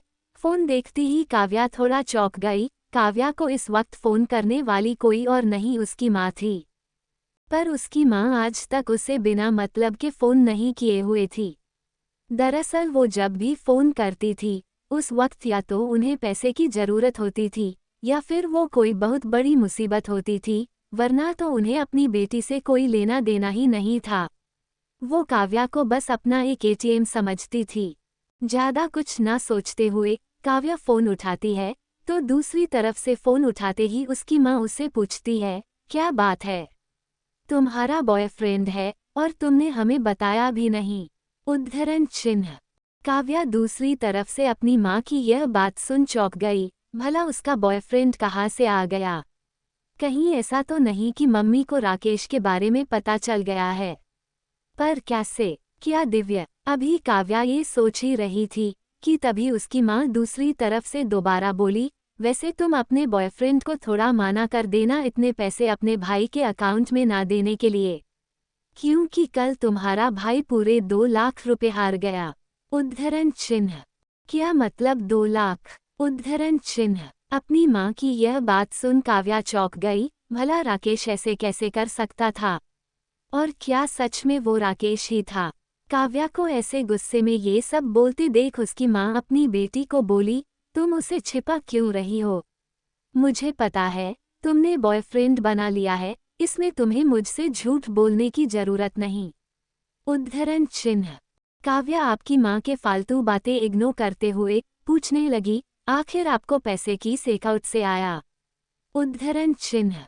काव्या को खुद से ऐसे बदतमीजी से बात करते देख अब उसकी माँ को काफी बुरा लगता है। वो गुस्से में काव्या से बोली, तुम्हें खुश होना चाहिए कि तुम्हारा बॉयफ्रेंड हमें संभाल रहा है, पर तुम को की गुस्सा कर रही हो। उद्धरण चिन्ह। मुझे लगता है आप लोगों का इनकम बंद करना होगा, क्योंकि आप मेरी किसी भी बात को सीरियस नहीं लेती। उद्धरण चिन्ह। काव्या की यह बात सुन उसकी माँ भी अब अपने गुस्से पर कंट्रोल ना करते हुए दूसरी तरफ से बोली, क्योंकि अब काव्या उनसे काफी बदतमीजी से बात कर रही थी। क्या तुम्हें शर्म नहीं आता? मैंने पढ़ा लिखा कर तुम्हें इतना बड़ा किया, ताकि तुम इतना बड़ा हो जाओ कि मेरी और अपने डैड की जिम्मेदारी उठाओ, पर तुम लगता है ये करते हुए खुद को महात्मा समझने लगी हो। उद्धरण चिन्ह। अपनी माँ की यह बात सुन काव्या मुस्कुराने लगती है। मैं आपके साथ साथ आपके उस 22 साल के बेटे का भी जिम्मेदारी उठा रही हूँ। क्या इसके बदले मुझे आप एक छोटा सा नाम नहीं बता सकती? उद्धरण चिन्ह। काव्या की यह बात सुन उसकी माँ का मुंह बंद हो जाता है। दरअसल काव्या का भाई जो कि 22 साल का हो गया था, वो आज भी घर बैठे हुए था। वो तो आज तक कहीं इंटरव्यू देने भी नहीं गया था, क्योंकि उसकी माँ के नज़र में वो अभी भी वो 22 साल का बच्चा है जिसे अभी पढ़ने की ज़रूरत थी। अपने गुस्से को कंट्रोल करते हुए काव्या की माँ बोली, मुझे नहीं पता वो कौन था, पर तुम्हारा भाई उसे कोई हर्षवर्धन बोल रहा था। अपने माँ से हर्षवर्धन नाम सुनते ही काव्या तुरंत से अपना फ़ोन रख देती है। वो शॉक्ड थी। यह आदमी अब क्या करने की कोशिश कर रहा था जो वो अब उसके माँ तक पहुँच गया। काव्या चौंकते हुए हर्षवर्धन के केबिन में देखती है, जो अभी खुला था। काव्या का मन अब काम में नहीं लग रहा था। वो बिना अपनी पलकें झपकाए हर्षवर्धन के केबिन की ओर घूरे जा रही थी। पिछले एक सप्ताह से हर्षवर्धन उससे नहीं मिला। वो मिलते भी तो बिल्कुल अनजान की तरह, फिर उस एक सप्ताह में वो उसके भाई के कैसे करीब पहुंच गया। और वो भला अब उसके भाई को पैसे क्यों दे रहा है उड़ाने के लिए। यही सब सोचते हुए काव्या अपनी पलकें झपकाए बिना हर्षवर्धन के केबिन की उसे देख रही थी। काव्या को ऐसे करते देख उसके बगल में बैठ काम करने वाली प्रिया पूछती है, क्या बात है, लगता है कोई प्रेसिडेंट को आंखों से ही खा जाना चाहता है। तभी तो देखो एक दीदार के लिए अपनी पलकें बिछाए बैठे हुए हैं। उद्धरण चिन्ह। काव्या सोच में डूबी हुई थी कि तभी उसे प्रिया की यह आवाज सुनाई देती है, जिसे सुन वो तुरंत से अपने होश में आती है। वो प्रिया के तरफ देखते हुए बोली, क्या मतलब, मैं भला प्रेसिडेंट को लाइक भी कैसे कर सकती हूँ। उद्धरण चिन्ह। ये बोलते हुए काव्या काफी हड़बड़ाई हुई थी, जिसे देख प्रिया उससे मजाक करते हुए बोली, ओह देखो तुम झूठ बोलते हुए कितना क्यूट लगती हो। पर उसमें कुछ भी गलत नहीं, ऑफिस की सारी लड़कियां प्रेसिडेंट को पसंद करती है, उनकी सपने देखती है, इसमें कोई गलत नहीं क्योंकि हमारे प्रेसिडेंट है ही ऐसे। उद्धरण चिन्ह। पर प्रिया के इस सवाल से काव्या को काफी गुस्सा आता है। वो तुरंत से प्रिया से पूछती है, अगर ऐसा है तो शायद से तुम भी हमारे प्रेसिडेंट को लाइक करती हो, है ना। उद्धरण चिन्ह। हाँ बिल्कुल, ऑफिस के बहुत से स्टाफ के साथ साथ प्रेसिडेंट को मैं भी पसंद करती हूँ। उद्धरण चिन्ह। प्रिया ने इस बात को डिनाई नहीं किया कि वो हर्षवर्धन को पसंद करती है, उल्टा ये बोलते वक्त वह शर्मा आ रही थी। उसके चेहरे पर एक चमक था जो देख काव्या दंग रह गई थी। उसे इतना विश्वास नहीं था कि प्रिया ऐसे खुलेआम हर्षवर्धन के लिए अपने प्यार को एक्सेप्ट करेगी। प्रिया का ये जवाब सुन काव्या मुंह बनाते हुए बोली, मुझे नहीं लगता कि वो उतना भी खास है, मैंने उससे बेहतर लड़कों को अपने लाइफ में देखा अब तक। उद्धरण चिन्ह। काव्या की बातें सुन प्रिया चौंकते हुए बोली, क्या सच में तुम ये बोलना चाहती हो कि तुम्हें प्रेसिडेंट पसंद नहीं। उद्धरण चिन्ह। हाँ बिल्कुल, उसमें आखिर ऐसी कौन सी खास बात है जो मैं प्रेसिडेंट को लाइक करूँगी।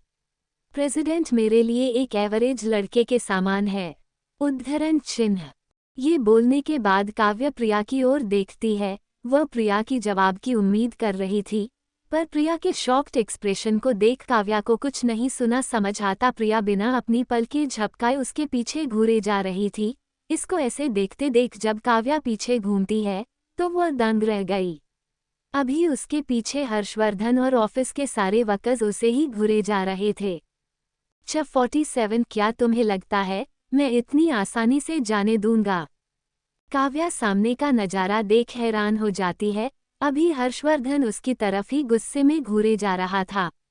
वही ऑफिस के कुछ स्टाफ भी। काव्या ने इस बात पर ध्यान नहीं दिया, पर यह बोलते वक्त वह थोड़ा लाउड हो गई थी। हर्षवर्धन को वैसे खुद की तरफ गुस्से में घूरते देख काव्या अपने आप को थप्पड़ मारना चाहती थी।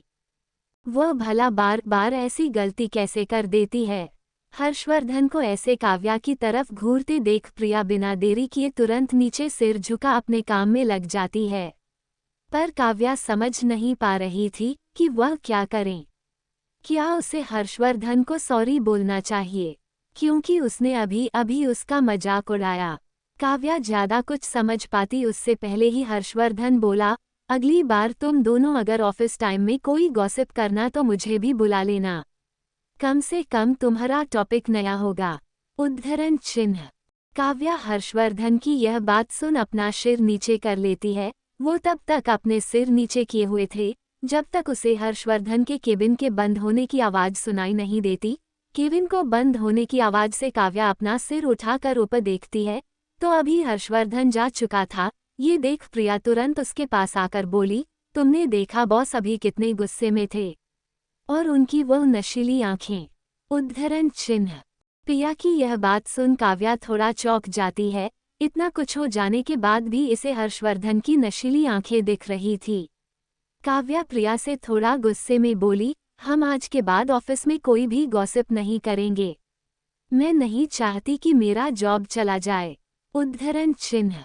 काव्या की यह बात सुन प्रिया अपना चेहरा हाँ में हिला देती है। वह जान गए थी कि काव्या अभी गुस्सा है, और कहीं ना कहीं काव्या की जो बातें थी वो सही थी।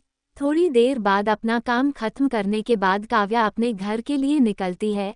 अब वह रोज मार्केट से वेजिटेबल्स खरीद के ले जाया करती थी, जो उसने आज भी किया, क्योंकि हर्षवर्धन ने उस घर से सर्वेंट को बहुत पहले ही हटा दिया था, क्योंकि काव्या का ही यह बोलना था। वह किसी और को इस रिश्ते के बारे में नहीं दिखाना चाहती थी, पर काव्या जैसे ही घर का गेट खोल दी है, सामने का नज़ारा देख हैरान रह जाती है। अभी सामने लगे सोफे पर हर्षवर्धन बैठा हुआ था।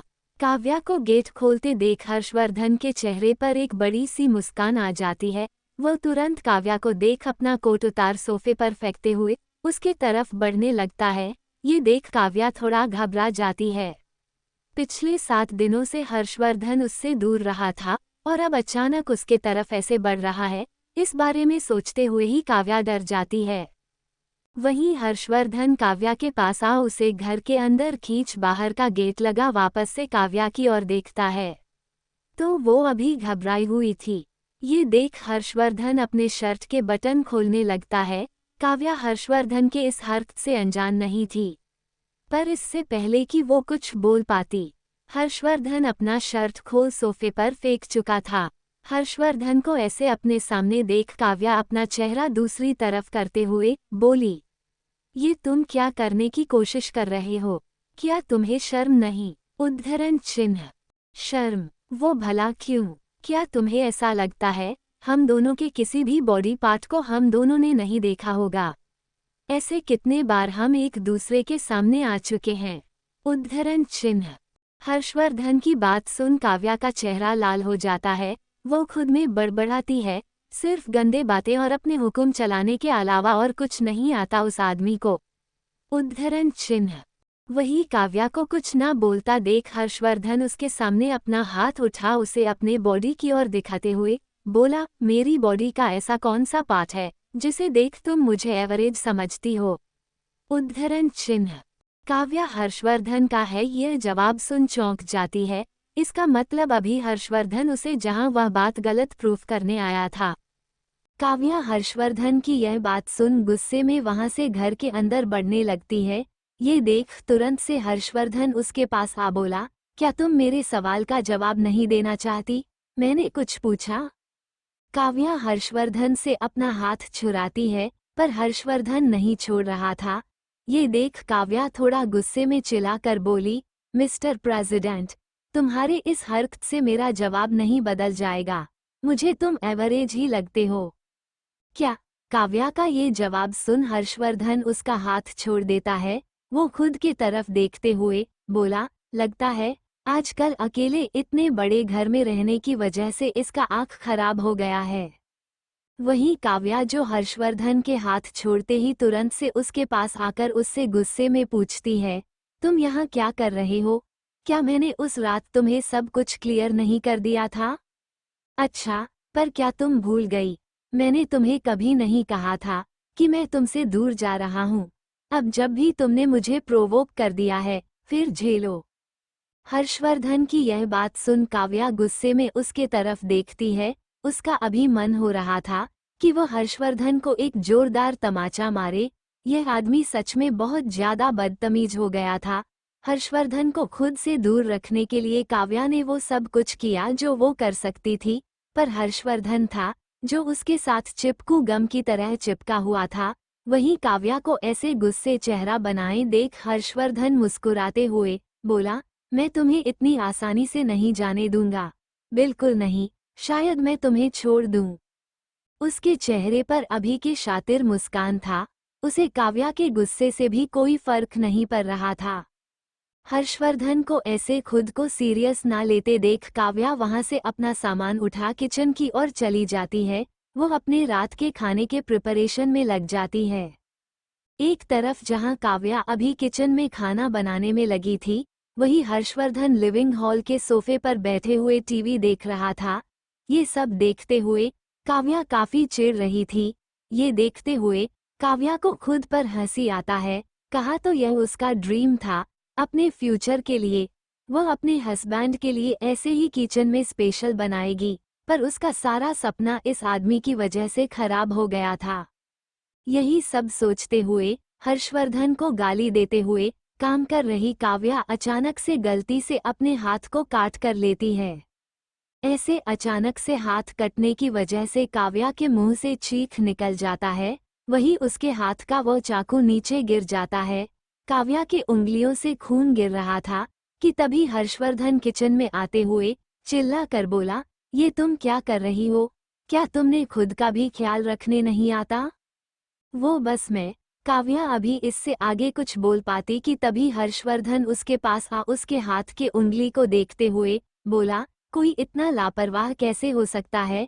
कहीं वेजिटेबल के जगह पर तुम अपना हाथ काट लेती तो? हर्षवर्धन को खुद की इतनी केयर करते देख काव्या थोड़ा चौंक जाती है। क्या ऐसा था कि हर्षवर्धन के मन में उसके लिए कोई फीलिंग थी? बट वो सिर्फ फिजिकल फ्रेंड से बाकी उनके बीच और कोई रिश्ता नहीं था। काव्या ये बात बहुत अच्छे से जानती थी कि हर्षवर्धन और वह कभी भी एक नहीं हो सकते। इस बारे में सोचते हुए काव्या हर्षवर्धन से अपनी हाथ छुड़ा बोली, थैंक यू मेरी मदद के लिए, पर मैं इसमें बैंडेज लगा लूंगी। इतना बोलकर काव्या वहां से जाने लगती है कि तभी हर्षवर्धन उसे पकड़ वही रोकते हुए बोला, चुपचाप से यही रुको, मैं अभी आया। कुछ ही मिनटों बाद हर्षवर्धन अपने हाथ में फर्स्ट एड बॉक्स लेकर आता है, जिसके बाद वह काव्या की उंगली की मलहम पट्टी कर देता है। ये सब देख काव्या को थोड़ा बेहतर फील होता है। हर्षवर्धन ने बहुत आराम से काव्या के कट पर मलहम और बैंडेज लगाया था, इसीलिए काव्या को इस बारे में कोई आपत्ति या नहीं चला। क्या हर्षवर्धन को हो रहा है काव्या से प्यार, या फिर है यह उसकी एक नई साजिश? CH48, क्या तुम्हें लगता है मैं तुम्हारे साथ रहने में इंटरेस्टेड हूँ? भाग 48। काव्या के मन में हर्षवर्धन के इस व्यवहार को लेकर बहुत से सवाल थे, पर तुरंत से यह ध्यान में आते हुए कि वो अभी क्या सोच रही है, काव्या हर्षवर्धन से अपना हाथ खींच लेती है। वो हर्षवर्धन को लिविंग हॉल में इंतजार करने का बोल वापस से डिनर तैयार करने में लग जाती है। काव्या की बात मान हर्षवर्धन वहां से चला जाता है। वो लिविंग हॉल में बैठे हुए काव्या का इंतजार कर रहा था। करीब आधे घंटे बाद काव्या अपने हाथ में 2 खाने का बाउल लेकर आती है, जिसमें से वो एक हर्षवर्धन के सामने रख दूसरा खुद के हाथ में ले उसके सामने ही जाकर बैठ जाती है। हर्षवर्धन अपने सामने रखे उस खाने को देखता है जिसमें एग फ्राई चावल रखा था। उस खाने को देख हर्षवर्धन सामने की ओर देखता है जहां अभी काव्या बैठी थी। वो मन ही मन बोला, क्या सच में इस लड़की के लिए ये डिनर है? क्या ये हर रोज यही सब खाती है? इसे खाना बनाने नहीं आता है? क्या कभी पूरी तरह से खाना नहीं बना सकती? हर्षवर्धन ने थोड़ा उदासी से काव्या से पूछा, क्या तुम्हें खाना बनाना नहीं आता? आखिर क्या देखकर रौनक तुमसे शादी करने जा रहा था? हर्षवर्धन की यह बात काव्या को बहुत गुस्सा आता है। वह गुस्से में अपने हाथ की मुट्ठी बंद कर लेती है। एक तो यह आदमी बिन बुलाए मेहमान की तरह आ गया था और अब उसे ही बुरा भला बोल रहा था। काव्या को अभी काफी गुस्सा आ रहा था, पर तुरंत से कुछ सोचते हुए काव्या मुस्कुराते हुए बोली, वही जो शायद तुमने देख होगा, तभी तो इतना भी बोलने के बाद तुम यहाँ आ गए। उद्धरण चिन्ह। काव्या की यह बात सुन हर्षवर्धन की अंगुलियां उस चम्मच पर रकस जाता है जिससे वह अभी खाने वाला था। सच में इस लड़की की हिम्मत काफी बढ़ गई थी। काव्या के बातों का कोई जवाब नहीं देते हुए हर्षवर्धन अपना चेहरा नीचे झुका खाने लगता है। हर्षवर्धन तो चुप हो गया था, पर काव्या नहीं। हर्षवर्धन को अभी ऐसे देख काव्या को कुछ ध्यान था। वो तुरंत से हर्षवर्धन से पूछती है, क्या तुमने मेरी मॉम को पैसे भेजे? उद्धरण चिन्ह। क्या बात है? उद्धरण चिन्ह। काव्या की यह बात सुन हर्षवर्धन इतना बोल अपने सामने रखे बाउल में से खाना निकाल खाने लगता है। वह बहुत ही आराम से खाए जा रहा था। हर्षवर्धन को ज्यादा ना बोलते देख काव्या समझ गई थी कि वह हर्षवर्धन ही था। ये सोचते हुए काव्या गुस्से में हर्षवर्धन से बोली, तो वह तुम थे जिसने मेरे परिवार को पैसे दिए, पर क्यों? आखिर तुम ये सब क्यों करना चाहते हो? उद्धरण चिन्ह। क्या तुम मुझसे उस दिन नहीं बोल रही थी कि तुम्हें अपने परिवार को सपोर्ट करने के लिए कितना मेहनत करना पड़ता है? तुम इन सब के लिए कितना परेशान रहती हो कि तुम्हारा डैड की मेडिसिन का फीस कहाँ से आएगा। इसलिए मैंने तुम्हारे परिवार को सिर्फ 10 लाख रुपए दिए हैं, तुम चिंता मत करो। आगे भी अगर उन्हें जरूरी पड़ेगा तो मैं दूंगा, बस तू मेरे साथ रहो। उद्धरण चिन्ह। हर्षवर्धन की यह बात सुन काव्या चौंक जाती है। क्या हर्षवर्धन को ऐसा लगा था कि काव्या उस रात उससे ये सब इसलिए बोली थी क्योंकि उसे वह पैसे चाहिए थे? क्या वह उसे ऐसी लड़की समझता है? ये सोचते हुए काव्या को गुस्सा आ गया। वो गुस्से में हर्षवर्धन से बोलती है, मिस्टर प्रेसिडेंट, मुझे लगता है आपको कोई मिसअंडरस्टैंडिंग हो गई है। मैंने उस दिन आपसे अपने दिल की बात इसलिए नहीं बोली थी क्योंकि मुझे पैसे चाहिए थे, या फिर मैं चाहती थी कि आप मेरे परिवार का बोझ उठाए। मैं बस आपको ये समझाना चाहती थी कि मैं ऐसे किसी के साथ नहीं रहना चाहती। मुझे कोई ऐसा चाहिए कि जब मैं अपनी जिम्मेदारी उठाते उठाते थक जाऊं तो उसके कंधे पर अपना सिर रख सकूं। उद्धरण चिन्ह। हर्षवर्धन काव्या की यह बात सुन मुस्कुरा देता है। उसका अभी काव्या के सोच पर हंसी आ रही थी, जहां अभी उसकी उम्र की लड़कियां अपने बॉयफ्रेंड के मदद से अपना जीवन जीने के बारे में सोचना चाहती थी, अपनी जिंदगी जीना चाहती थी। वहीं काव्या अपने परिवार के बोझ उठाने के बाद किसी का कंधा चाहती थी। हर्षवर्धन काव्या का मजाक उड़ाते हुए बोलता है, आखिर क्या फायदा उस कंधे का, और भला तुम्हें कंधा चाहिए ही क्यों, जब तुम्हें उसकी जरूरत ही नहीं। मैं तुम्हें वह सब दूंगा जो तुम चाहती हो। तुम्हें तो काम करने की भी जरूरत नहीं, तुम सिर्फ मेरी बन के रहो, फिर तुम्हें किसी और के कंधे की भी जरूरत नहीं पड़ेगी। उद्धरण चिन्ह। काव्या हर्षवर्धन की यह बात सुन दंग रह जाती है। हर्षवर्धन की बात कहीं ना कहीं सही थी। ज्यादातर लड़कियां अभी भी अपना जिम्मेदारी खुद न उठाकर अपने पेरेंट्स और बॉयफ्रेंड पर डिपेंड रहती थी, पर कार्य ऐसी नहीं थी। उसे शुरू से ही अपने परिवार को संभालना पड़ा था। उसका भाई जो कि अभी 22 साल का है, वो अभी तक पढ़ाई का बहाना बनाते हुए अपने अय्याशी में लगा रहता है। उसके कोचिंग और कॉलेज फीस के साथ साथ काव्या को अपने डैड के मेडिसिन के लिए भी पैसे इकट्ठे करने पड़ते हैं। काव्या अपने लाइफ में ऐसा आदमी बिल्कुल भी नहीं चाहती थी जो उसके परिवार के डिमांड्स को फॉलो करें। वो बस किसी का उसके जीवन में सपोर्ट जाती थी जो उसे सपोर्ट करें।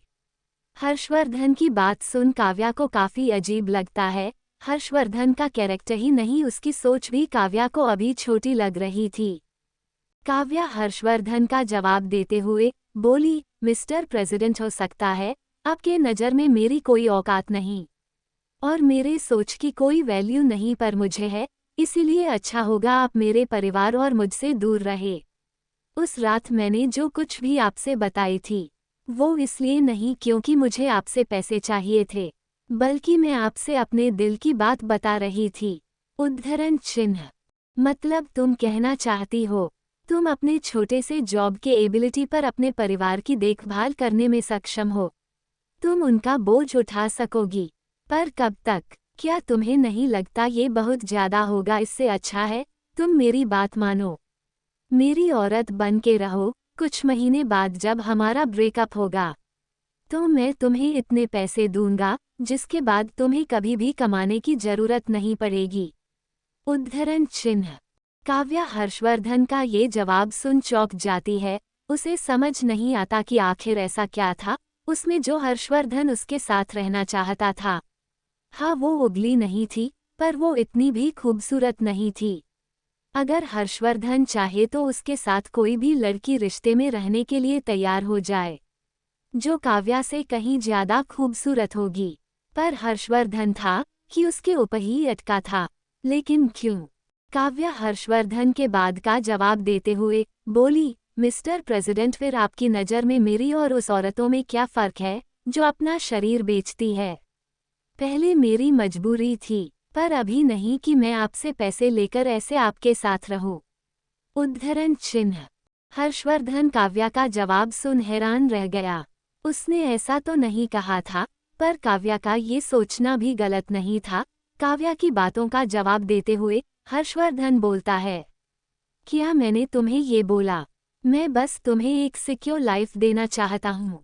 तुम्हें अपना बनाए रखना चाहता हूँ, क्या उसके लिए जरूरी है तुम्हें इतना सोचने की? ऐसी कोई लड़की नहीं जिसे मैं एक बार बोलूं और वह मेरे साथ सोने के लिए तैयार न हो जाए, और तुम्हें मेरे साथ प्रॉब्लम है, ऐसा क्यों? उद्धरण चिन्ह। हर्षवर्धन की यह बात सुन काव्या के चेहरे पर एक तीखी मुस्कान आ जाती है। सच में अमीर लोगों के लिए पैसा पावर ही सब कुछ होता है।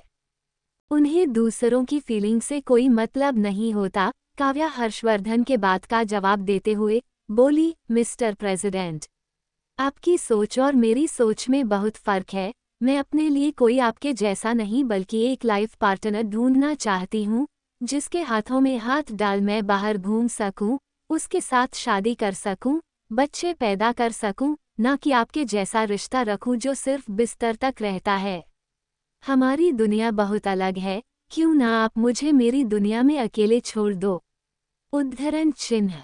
हर्षवर्धन को ऐसा लग रहा था जैसे काव्या को उसकी मासी के हिसाब से पैसों से प्यार है, उससे कि पैसे देने से बिना कोई सवाल किए उसके साथ रहने को तैयार हो जाएगी। पर काव्या की सोच वैसी नहीं थी। वो हर्षवर्धन से या किसी से भी प्यार चाहती थी, ना को पैसे। अच्छा हुआ कि आज उसने वापस अपने लिए स्टैंड लिया और हर्षवर्धन से वो सब कुछ बोला जो हमेशा से उससे बोलना चाहती थी। काव्या की यह बात सुनते हुए हर अभी अपने गहरी सोच में डूबा हुआ था। हर्षवर्धन के मन में बहुत से सवाल चल रहे थे, पर उसकी किसी भी सवाल का कोई जवाब नहीं था। अचानक से हर्षवर्धन अपना चेहरा सख्त करते हुए काव्या से बोलता है, काव्या, अगर तुम्हें लगता है मैं हमारे रिश्ते को सभी के सामने ऑफिशियल कर दूंगा, तो तुझे तुम्हारी बहुत गलत सोच है। मैं ऐसा नहीं कर सकता। मैं ऑलरेडी अपनी सगाई फिक्स कर चुका हूँ। मार्केट में सभी को इस बारे में पता है। अब अगर मैं उसे तोड़ता हूँ तो हमारी फैमिली की रेपुटेशन खत्म हो जाएगी। हर्षवर्धन की यह सुन काव्या के चेहरे पर एक तीखी मुस्कान आ जाती है। यह आदमी उसके साथ फिजिकल रिलेशन बनाए रखने के लिए रेडी था, लेकिन इस रिश्ते को ऑफिशियल करने के लिए नहीं। तो फिर भला उसकी नज़र में काव्या की क्या इज्जत थी? क्या काव्या अपनी जगह पर सही नहीं थी कि हर्षवर्धन उसे उन बाजारू औरतों के जैसा ट्रीट करता है? ये सोचते हुए काव्या मुस्कुरा देती है। काव्या अपने चेहरे पर मुस्कान लिए हुए ही हर्षवर्धन से बोली, मिस्टर प्रेसिडेंट, आप क्यों इतना सोचते हैं? मुझे लगता है किसी दिन आपकी सोच की वजह से आपका सिर फट जाना है। आपको पक्का ऐसा यकीन है कि मैं सच में आपसे ये रिश्ता ऑफिसर करने के लिए बोल रही हूँ? बिल्कुल नहीं। मुझे पता है हम दोनों के बीच कितना गैप है। मैं बस आपसे अपनी आज़ादी चाहती हूँ। कन्या की यह जवाब सुन हर्षवर्धन के चेहरे का रंग उड़ जाता है। उसे समझ नहीं आ रहा था वह काव्या को क्या जवाब दे। आजकल हर्षवर्धन के हर सवाल का जवाब काव्या के पास बहुत अच्छे तरीके से तैयार रहे। CH49 अनटाइटल्ड चैप्टर भाग 49। काव्या हर्षवर्धन से अब हारना नहीं चाहती थी, और अभी उसकी ऐसी कोई मजबूरी भी नहीं थी कि वह हर्षवर्धन के हर बात को खुशी खुशी एक्सेप्ट कर ले। वही हर्षवर्धन काव्या के इस जवाब से चौंका हुआ था। हर्षवर्धन को ऐसे देख काव्या उससे अब ज्यादा कुछ ना बोलते हुए अपना बाउल उठा किचन में चली जाती है। इतना सब कुछ होने के बाद अब काव्या का कोई मन नहीं था खाने के लिए। काव्या किचन में थी कि तभी उसे घर का गेट खुलने का आवाज सुनाई देती है। तुरंत से पीछे मुड़कर देखत है तो अभी हर्षवर्धन अपना कोट हाथ में लिए उस घर से बाहर निकल रहा था। ये देख काव्या चौंक जाती है। क्या सच में काव्या के बातों का असर हर्षवर्धन पर हो रहा था? काव्या अपने रूम के बिस्तर पर लेटी हुई थी। हर रोज की तरह आज फिर से काव्या अकेली थी। इतने बड़े घर में फिर भी काव्या को अकेलापन फील नहीं हो रहा था। पर आज काव्या के सामने बार बार हर्षवर्धन का चेहरा आ रहा था। जब भी वह अपनी आंखें बंद कर रही थी उसे हर्षवर्धन दिखाई देता था। इस वजह से काव्या आज सो नहीं पा रही थी। शायद से आज उसने हर्षवर्धन को ज्यादा ही गलत तरीके से बोल दिया था, इसीलिए आज उसके सामने बार बार उसका चेहरा आ रहा था। यही सब सोचते हुए काव्या बिस्तर पर लेटी हुई थी कि तभी उसका फोन बजता है। फोन पर शो हो रहे कॉलर आईडी को देख काव्या चौंक जाती है। इतने दिनों बाद दिव्या का कॉल। ये देखते ही काव्या बिस्तर पर बैठ गई। क्या सच में दिव्या ने कॉल किया है? क्या उसके साथ सब ठीक होगा? यही सब सोचते हुए काव्या को घबराहट होता है, पर फिर भी वो खुद को शांत करते हुए फोन उठा बोली, ओह, तो फाइनली आज तुझे मेरी याद आ ही गई। काव्या दिव्या के फोन से काफी एक्साइटेड थी, पर उसकी सारी एक्साइटमेंट खत्म हो गई जब दूसरी तरफ से उसको दिव्या की रोती हुई आवाज सुनाई दी। दिव्या को ऐसे रोते देख तुरंत से काव्या उसे पूछती है, क्या हुआ? तुम ऐसे क्यों रो रही हो? सब कुछ ठीक तो है? शेखर कहाँ है? काव्या दूसरी तरफ से दिव्या को ऐसे फोन पर रोते देखकर घबरा रही थी। उसके मन में कहीं न कहीं इस बात का डर था कि अभी दिव्या जो ऐसे रो रही है, उसके पीछे शायद से शेखर ही होगा।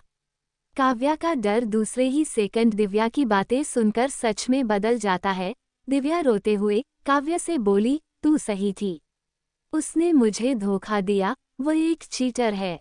उसकी दूसरी औरतों के साथ भी संबंध है। उद्धरण चिन्ह। दिव्या की यह बात काव्या का डर यकीन में बदल गया। काव्या दिव्या को शांत कराने की कोशिश करती है, पर दिव्या थी कि बिना रुके रो रही थी। दिव्या को ऐसे रोते देख काव्या उससे पूछती है, क्या अभी भी वह तुम्हारे साथ है? उद्धरण चिन्ह। क्योंकि वह दोनों साथ ही रहने लगे थे, इसीलिए काव्या ने दिव्या से पूछा, पर काव्या के इस बातों का कोई जवाब न देते हुए दिव्या फोन पर सिर्फ रोए जा रही थी। ये देख काव्या दिव्या के लिए काफी परेशान थी। ज्यादा वक्त न गवाते हुए तुरंत से अपने घर से टैक्सी ले दिव्या के घर के लिए निकलती है। थोड़ी देर बाद काव्या दिव्या का घर पहुंचती है तो अभी घर का गेट खुला था। ये देख काव्या दौड़ते हुए घर के अंदर जाती है, पर घर के अंदर जाते ही काव्या घर का हालत देख चौंक जाती है। अभी उस घर के सारे सामान नीचे तोड़े फोड़े फेंके हुए थे। वहीं काव्या अभी फर्श पर बैठे हुए रो रही थी। उसके बाल उजड़े हुए थे, वही उसके कपड़े भी अभी फटे हुए थे। ऐसा लग रहा था जैसे दिव्या अभी किसी से लड़ी थी।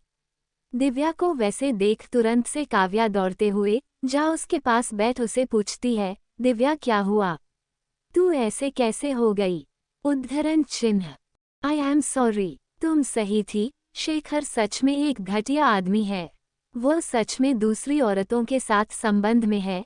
कल जब हमारा झगड़ा हुआ था तो वह आज थोड़ी देर पहले मेरे ही घर से दूसरी लड़की को लेकर आया था। वह सच में कमीना है। I am sorry. काव्या को देखते ही तुरंत से दिव्या उसके गले लग रोते हुए बोलने लगती है।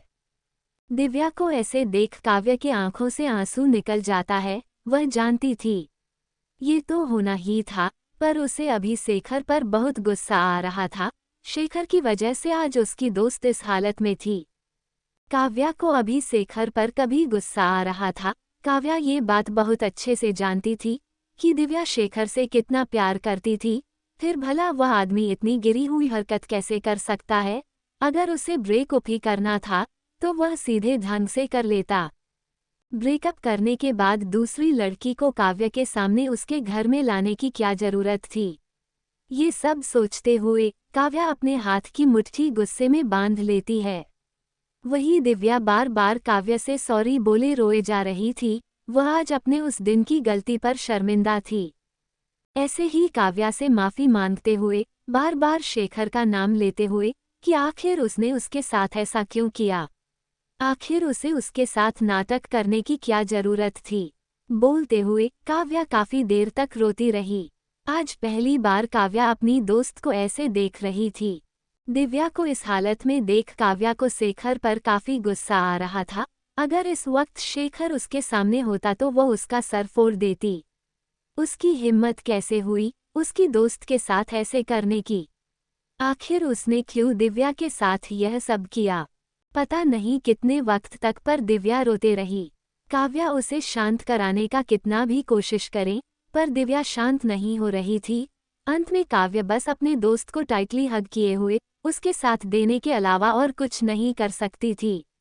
सुबह तक लगातार रोते रोते आखिरकार दिव्या को नींद आया। ये देख काव्या उससे दूर हो उसके चेहरे की ओर देखती है, जो अभी पूरी तरह से उतरा हुआ था। वहीं उसके चेहरे से रोने की वजह से आंसुओं की काले धब्बे हो गए थे। दिव्या को ऐसे देख काव्या अपने हाथ से उसके आंसुओं को पोंछने की कोशिश करती है जो सूखे हुए थे। दिव्या की ऐसी हालत देख काव्या को काफी बुरा लग रहा था। दिव्या को चादर उड़ा काव्या उस कमरे से बाहर निकलती है दिव्या के लिए कुछ हेल्दी बनाने के लिए। पर दिव्या के किचन में कुछ नहीं था। काव्या वक्त देखती है तो अभी सुबह के 6 बजे बज रहे थे। मार्केट खुल रहे होंगे ये सोचते हुए काव्या दिव्या के घर से थैला लेकर निकलती है। दिव्या की ऐसी हालत थी और भी 2 घंटे बाद काव्या को अपने ऑफिस के लिए भी निकलना था, इसीलिए दिव्या की ऐसी हालत देख काव्या आज ऑफिस ना जाने का डिसाइड करते हुए अपने से सुपीरियर को फोन कर उससे आज का छुट्टी ले लेती है। कुछ देर बाद काव्या दिव्या के लिए वेजिटेबल्स लेकर वापस काव्या के घर आती है, जिसके बाद वो अभी किचन में खाना बना रही थी। काव्या को इन सब में काफी वक्त लग जाता है। अभी 9 बज रहे थे कि तभी उसका फोन बजता है। फोन पर शो हो रहे नंबर को देख काव्या चौंक जाती है। भला हर्षवर्धन उसे इतने सुबह क्यों कॉल कर रहा था। ज्यादा ना सोचते हुए काव्या फोन उठाकर बोली, गुड मॉर्निंग मिस्टर प्रेसिडेंट। उद्धरण चिन्ह।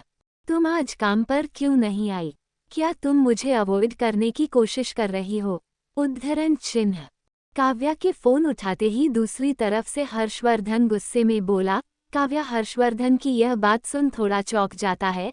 आजकल लगता है हर्षवर्धन उसके बारे में कुछ ज्यादा ही सोचने लगता है। काव्या हर्षवर्धन के बातों का जवाब देते हुए बोली, मिस्टर प्रेसिडेंट, अगर मुझे आपको अवॉइड भी करना होगा तब भी मैं पैसे को अवॉइड नहीं करना चाहती। मुझे आज कोई पर्सनल काम था, इसलिए मैंने पहले ही छुट्टी ले लिया है। मुझे नहीं लगता कि इस बारे में मुझे आपको बताने की जरूरत थी। उद्धरण चिन्ह। काव्या की यह बात सुन हर्षवर्धन तुरंत से पूछता है, तुम्हें भला क्या काम था? उद्धरण चिन्ह। मिस्टर प्रेसिडेंट, मुझे नहीं लगता मुझे रीजन बताने की जरूरत है, ऑफिस से एक दिन की छुट्टी के लिए। उद्धरण चिन्ह। काव्या के इस जवाब को सुन हर्षवर्धन उससे गुस्से में बोला, मिस काव्या, क्या आप भूल गई है ये ऑफिस मेरा है, मैं आपका बॉस हूँ। आपको मुझे अपने लीव की रीजन देना जरूरी है। उद्धरण चिन्ह। हर्षवर्धन के इस बात से काव्या को काफी गुस्सा आ रहा था। वह पहले से ही बहुत परेशान थी और अब सुबह सुबह हर्षवर्धन उसका दिमाग खराब कर रहा था। पर यह बात सच था कि वो उसका बॉस था, इसलिए काव्या उससे बोली, मिस्टर प्रेसिडेंट, मेरा आज के लीव का रीजन था मेरी दोस्त का उसके बॉयफ्रेंड के साथ ब्रेकअप। अब मुझे आशा है अब आपको कुछ नहीं जानना होगा। उद्धरण चिन्ह। हर्षवर्धन के बात का इतना जवाब दे काव्या अपना फोन रख देती है। वहीं काव्या की यह बात सुन दूसरी तरफ से हर्षवर्धन चौंकते हुए अपने चेयर से उठाता है। वो गुस्से में अपने हाथ में लिया वो फोन दीवार पर मार देता है। 50 ये खेल जहां से शुरू हुआ था वहीं से खेलना है। भाग 50। हर्षवर्धन काव्या से बात करने के बाद अपने हाथ में लिया वह फोन गुस्से में दीवार पर मारते हुए बोला, बहुत हो गया चूहा बिल्ली का खेल, अब वक्त आ गया है कि तुम अपने गुनाहों को कबूल करो। उद्धरण चिन्ह। इतना बोलते हुए हर्षवर्धन तुरंत से अपने टेबल के ड्रावर में से एक दूसरा फोन निकाल उसमें एक नंबर डायल कर देता है। सिद्धार्थ के फोन लगाते ही दूसरी तरफ से किसी आदमी की आवाज आती है। उस आदमी की वह बातें सुन सिद्धार्थ उसे बोला, जल्द से जल्द हॉस्पिटल में कार्तिक के बगल वाले वार्ड को खाली करो। उद्धरण चिन्ह। कार्तिक की यह बात सुन वह आदमी कुछ बोला, जिसके बातों का हाँ बोलकर हर्षवर्धन फोन रख देता है। फोन रखने के बाद हर्षवर्धन एक दूसरे नंबर पर डायल कर उससे कुछ आदेश देता है। उस आदमी से बात करने के बाद अब हर्षवर्धन काफी रिलैक्स लग रहा था। वह वापस से अपने चेयर पर बैठ उसे घुमाते हुए थोड़ा मुस्कुरा कर बोला, मिस काव्या, आपको नहीं लगता दिव्या शायद से बहुत जल्दी आज़ाद हो गई है? चलिए कोई बात नहीं, उसका रीजन भी हम आपको जल्द ही बताएंगे। पर अब मुझे लगता है ये खेल जहां से शुरू हुआ था वहीं से वापस से खेलना शुरू करना होगा। चलिए आपको मिलाते हैं आपके पास से। उद्धरण चिन्ह। इतना बोलते हुए हर्षवर्धन हंसने लगता है। हर्षवर्धन के दिमाग का गेम था, इस बारे में काव्या को कोई जानकारी नहीं थी काव्या को तो अभी अपने उस दोस्त को संभालना था जो बंजारिन की तरह अपनी हालत बनाए हुए थी। ब्रेकअप काव्या का भी हुआ था, पर वह दिव्या की तरह नहीं टूटी थी।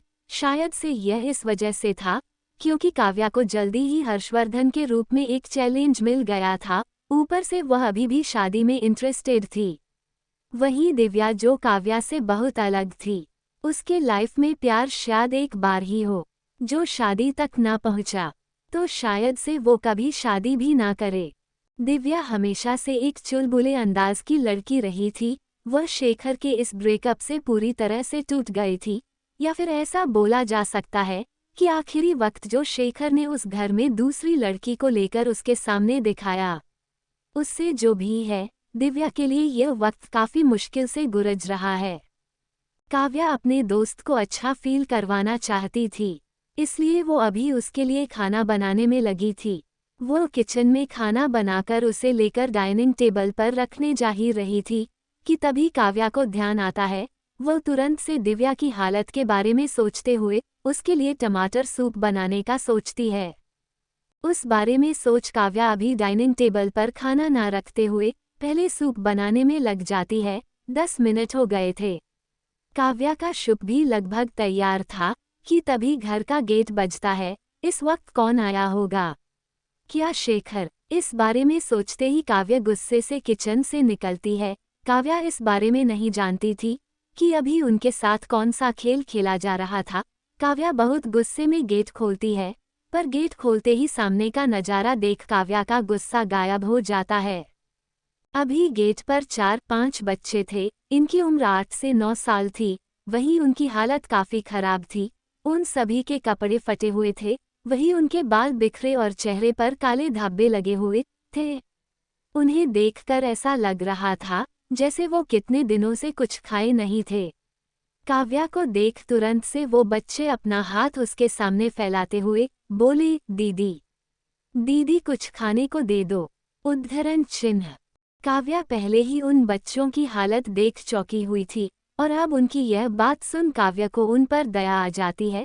पर उसके घर में मात्र 2 लोगों के खाना थे, फिर भला हो इनको कैसे खिलाएगी? और अगर वह इन्हें खिला देती है तो फिर दिव्या को क्या खिलाएं? यही सब सोचते हुए काव्या शांत थी। काव्या को ऐसे सोचते देख उन बच्चों में से एक बच्चा बोला, दीदी अगर आपने कुछ बनाया नहीं तो कोई बात नहीं, आप हमें कुछ पैसे दे दो, यही बगल के ढाबे है, हम सारे भरपेट खाना खा लेंगे। उद्धरण चिन्ह। उस बच्चे की यह बात सुन काव्या ज्यादा ना सोचते हुए अपना सिर हाँ में हिला देती है। यह एक सही आइडिया था। इससे काव्या उन बच्चों की मदद भी कर पाएगी और उसका खाना भी नहीं घटेगा। उस बच्चे की बात मान काव्या अपने कमरे में चली जाती है पर्स से पैसे निकालने के लिए। पर काव्या को याद नहीं आ रहा था कि जल्दबाजी में जब वो आई थी तो उसने अपनी पर्स कहाँ रखी थी। इसी वजह से बहुत ही देर तक काव्या अपने पर्स को ढूंढते रहती है। काव्या अपने पर्स को ढूंढ ही रही थी कि तभी उसे किचन से कुछ गिरने का आवाज सुनाई देती है। आवाज सुन काव्या दौड़ते हुए किचन में जाती है तो अपने सामने का नज़ारा देख चौंक जाती है। काव्या के बनाया दाल अभी पूरी तरह से फर्श पर फैला हुआ था। वही चावल भी। यह सब देखकर हैरान रह जाती है, ये सब कैसे हुआ? जहाँ तक काव्या को पता था उस घर में कोई यूं भी बिल्ली या फिर चूहे नहीं आते थे, तो फिर यह सब कैसे? काव्या अपने आसपास देखने लगती है तो उसे सामने का खिड़की खुला दिखता है। क्या ऐसा था कि बाहर से आज बिल्ली आई थी? काव्या ये सब सोच ही रही थी कि तभी गेट पर खड़े वो बच्चे वापस से बोले, दीदी जल्दी दो ना, बहुत ज्यादा भूख लगी है। उन बच्चों की बात सुन काव्या किचन को बाद में साफ करने का सोच वैसे ही छोड़ पहले उन बच्चों को यहाँ से विदा करने के बारे में सोचती है। काव्या का पर्स नहीं मिल रहा था, इसीलिए वह दिव्या के पर्स से ही 500 रुपया का ही नोट निकाल उन बच्चों को जाकर दे देती है। काव्या से पैसे ले वो बच्चे मुस्कुराते हुए उसे बोले, थैंक यू दीदी, भगवान आपकी भला करें। उद्धरण चिन्ह। इतना बोलते हुए वो बच्चे जाने लगते हैं कि तभी उतने वक्त से जो बच्चा शांत था वह काव्या से बोला, हमेशा जो हमारा दोस्त दिखे वो दोस्त नहीं होता, वैसे अगली बार से ऐसे अपने घर की गेट खोल अंदर मत चली जाना। आजकल लोगों के दिमाग में बहुत कुछ चलता है, क्या पता गेट पर खड़ा आदमी चोर लुटेरे या कुछ और ही मकसद से आया हो। उद्धरण चिन्ह। इतना बोलकर हो बच्चा अपने चेहरे पर एक छोटी सी मुस्कान दिखा वहां से चले जाते हैं। काव्या उस बच्चे की यह बात सुन हैरान थी, भला हो काव्या को क्या बताना चाहता था। और हर दोस्त दोस्त नहीं दिखता। काव्या उस बच्चे के बातों से पूरी तरह से परेशान थी। उसे समझ नहीं आया था। उस बच्चे की बात पर काव्या को अभी दिव्या के लिए कुछ करना था, इसलिए वो तुरंत से अपने घर का गेट बंद कर किचन का फैला रायता समेटने चली जाती है। काव्या के जाने के बाद वो बच्चे उस दीवार के पीछे से निकलते हैं जहां वह छिपे हुए थे। दीवार के पीछे से निकल उनमें से एक बच्चा बोला, ईट टू मच। आखिर हम यहाँ कर क्या रहे हैं ब्रो, लेट्स गो। वैसे भी डैड ने मुझे बोला था काम करने के बाद हमें जल्दी यहाँ से निकलना है, वो हमने कर दिया, अब चले। उद्धरण चिन्ह। या राइट, लेट्स गो। आपस में बात कर वो चार तो चलने लगते हैं, पर एक जिसने काव्या को अभी अभी वह बातें बोली थी, वह अभी भी वहीं खड़ा उस बंद घर की ओर देख रहा था। उस बच्चे को ऐसे ना चलते देख उसके दोस्त उसके कंधे पर हाथ रखते हुए बोले, क्या हुआ, तू क्या सोच रहा है, हमें लेट हो जाएगा, अभी हमें साथ में एक मैच भी खेलना है। उद्धरण चिन्ह। वो बच्चा अपने दोस्त की यह बात सुन उस गेट की ओर देखते हुए बोला, वह दीदी कितनी अच्छी थी ना, और हमने क्या किया, पता नहीं उस पॉकेट में क्या था। उद्धरण चिन्ह। अपने दोस्त की है बात सुन दूसरा लड़का उसका मजाक उड़ाते हुए बोला, दुड अब तू 500 रुपये के लिए अपना ईमान बेच रहा है, पर भूल मत यह सब हम अपने पेरेंट्स के बोलने पर कर रहे हैं। इट्स ओके, हो सकता है उस पॉकेट में कुछ अच्छा हो। उद्धरण चिन्ह। उस बच्चे को सपोर्ट करते हुए तुरंत से दूसरा बोला, कुछ भी था, हमें क्या, इसमें हमारी कोई गलती नहीं, हमने वही किया जो हमसे हमारे पेरेंट्स ने बोला, अब चलते हैं, आज के लिए हम बहुत काम कर चुके हैं। उद्धरण चिन्ह। इतना बोलते हुए वो लड़के अपने उस दोस्त को खींचने लगते हैं जो बिना अपनी पलकें झपकाए काव्या के बंद उस घर की ओर। तो दोस्तों, अगर नोबेल स्टोरी आप लोगों को पसंद आया हो तो लाइक कमेंट एंड सब्सक्राइब ज़्यादा से ज़्यादा शेयर करें और अगला एपिसोड देखने के लिए कमेंट करें। तो दोस्तों, हमारे चैनल और है जिसका नाम है यानी कि नोबेल स्टोरी, जाकर उसको सब्सक्राइब करें और भी अच्छे अच्छे वीडियो देखें। धन्यवाद।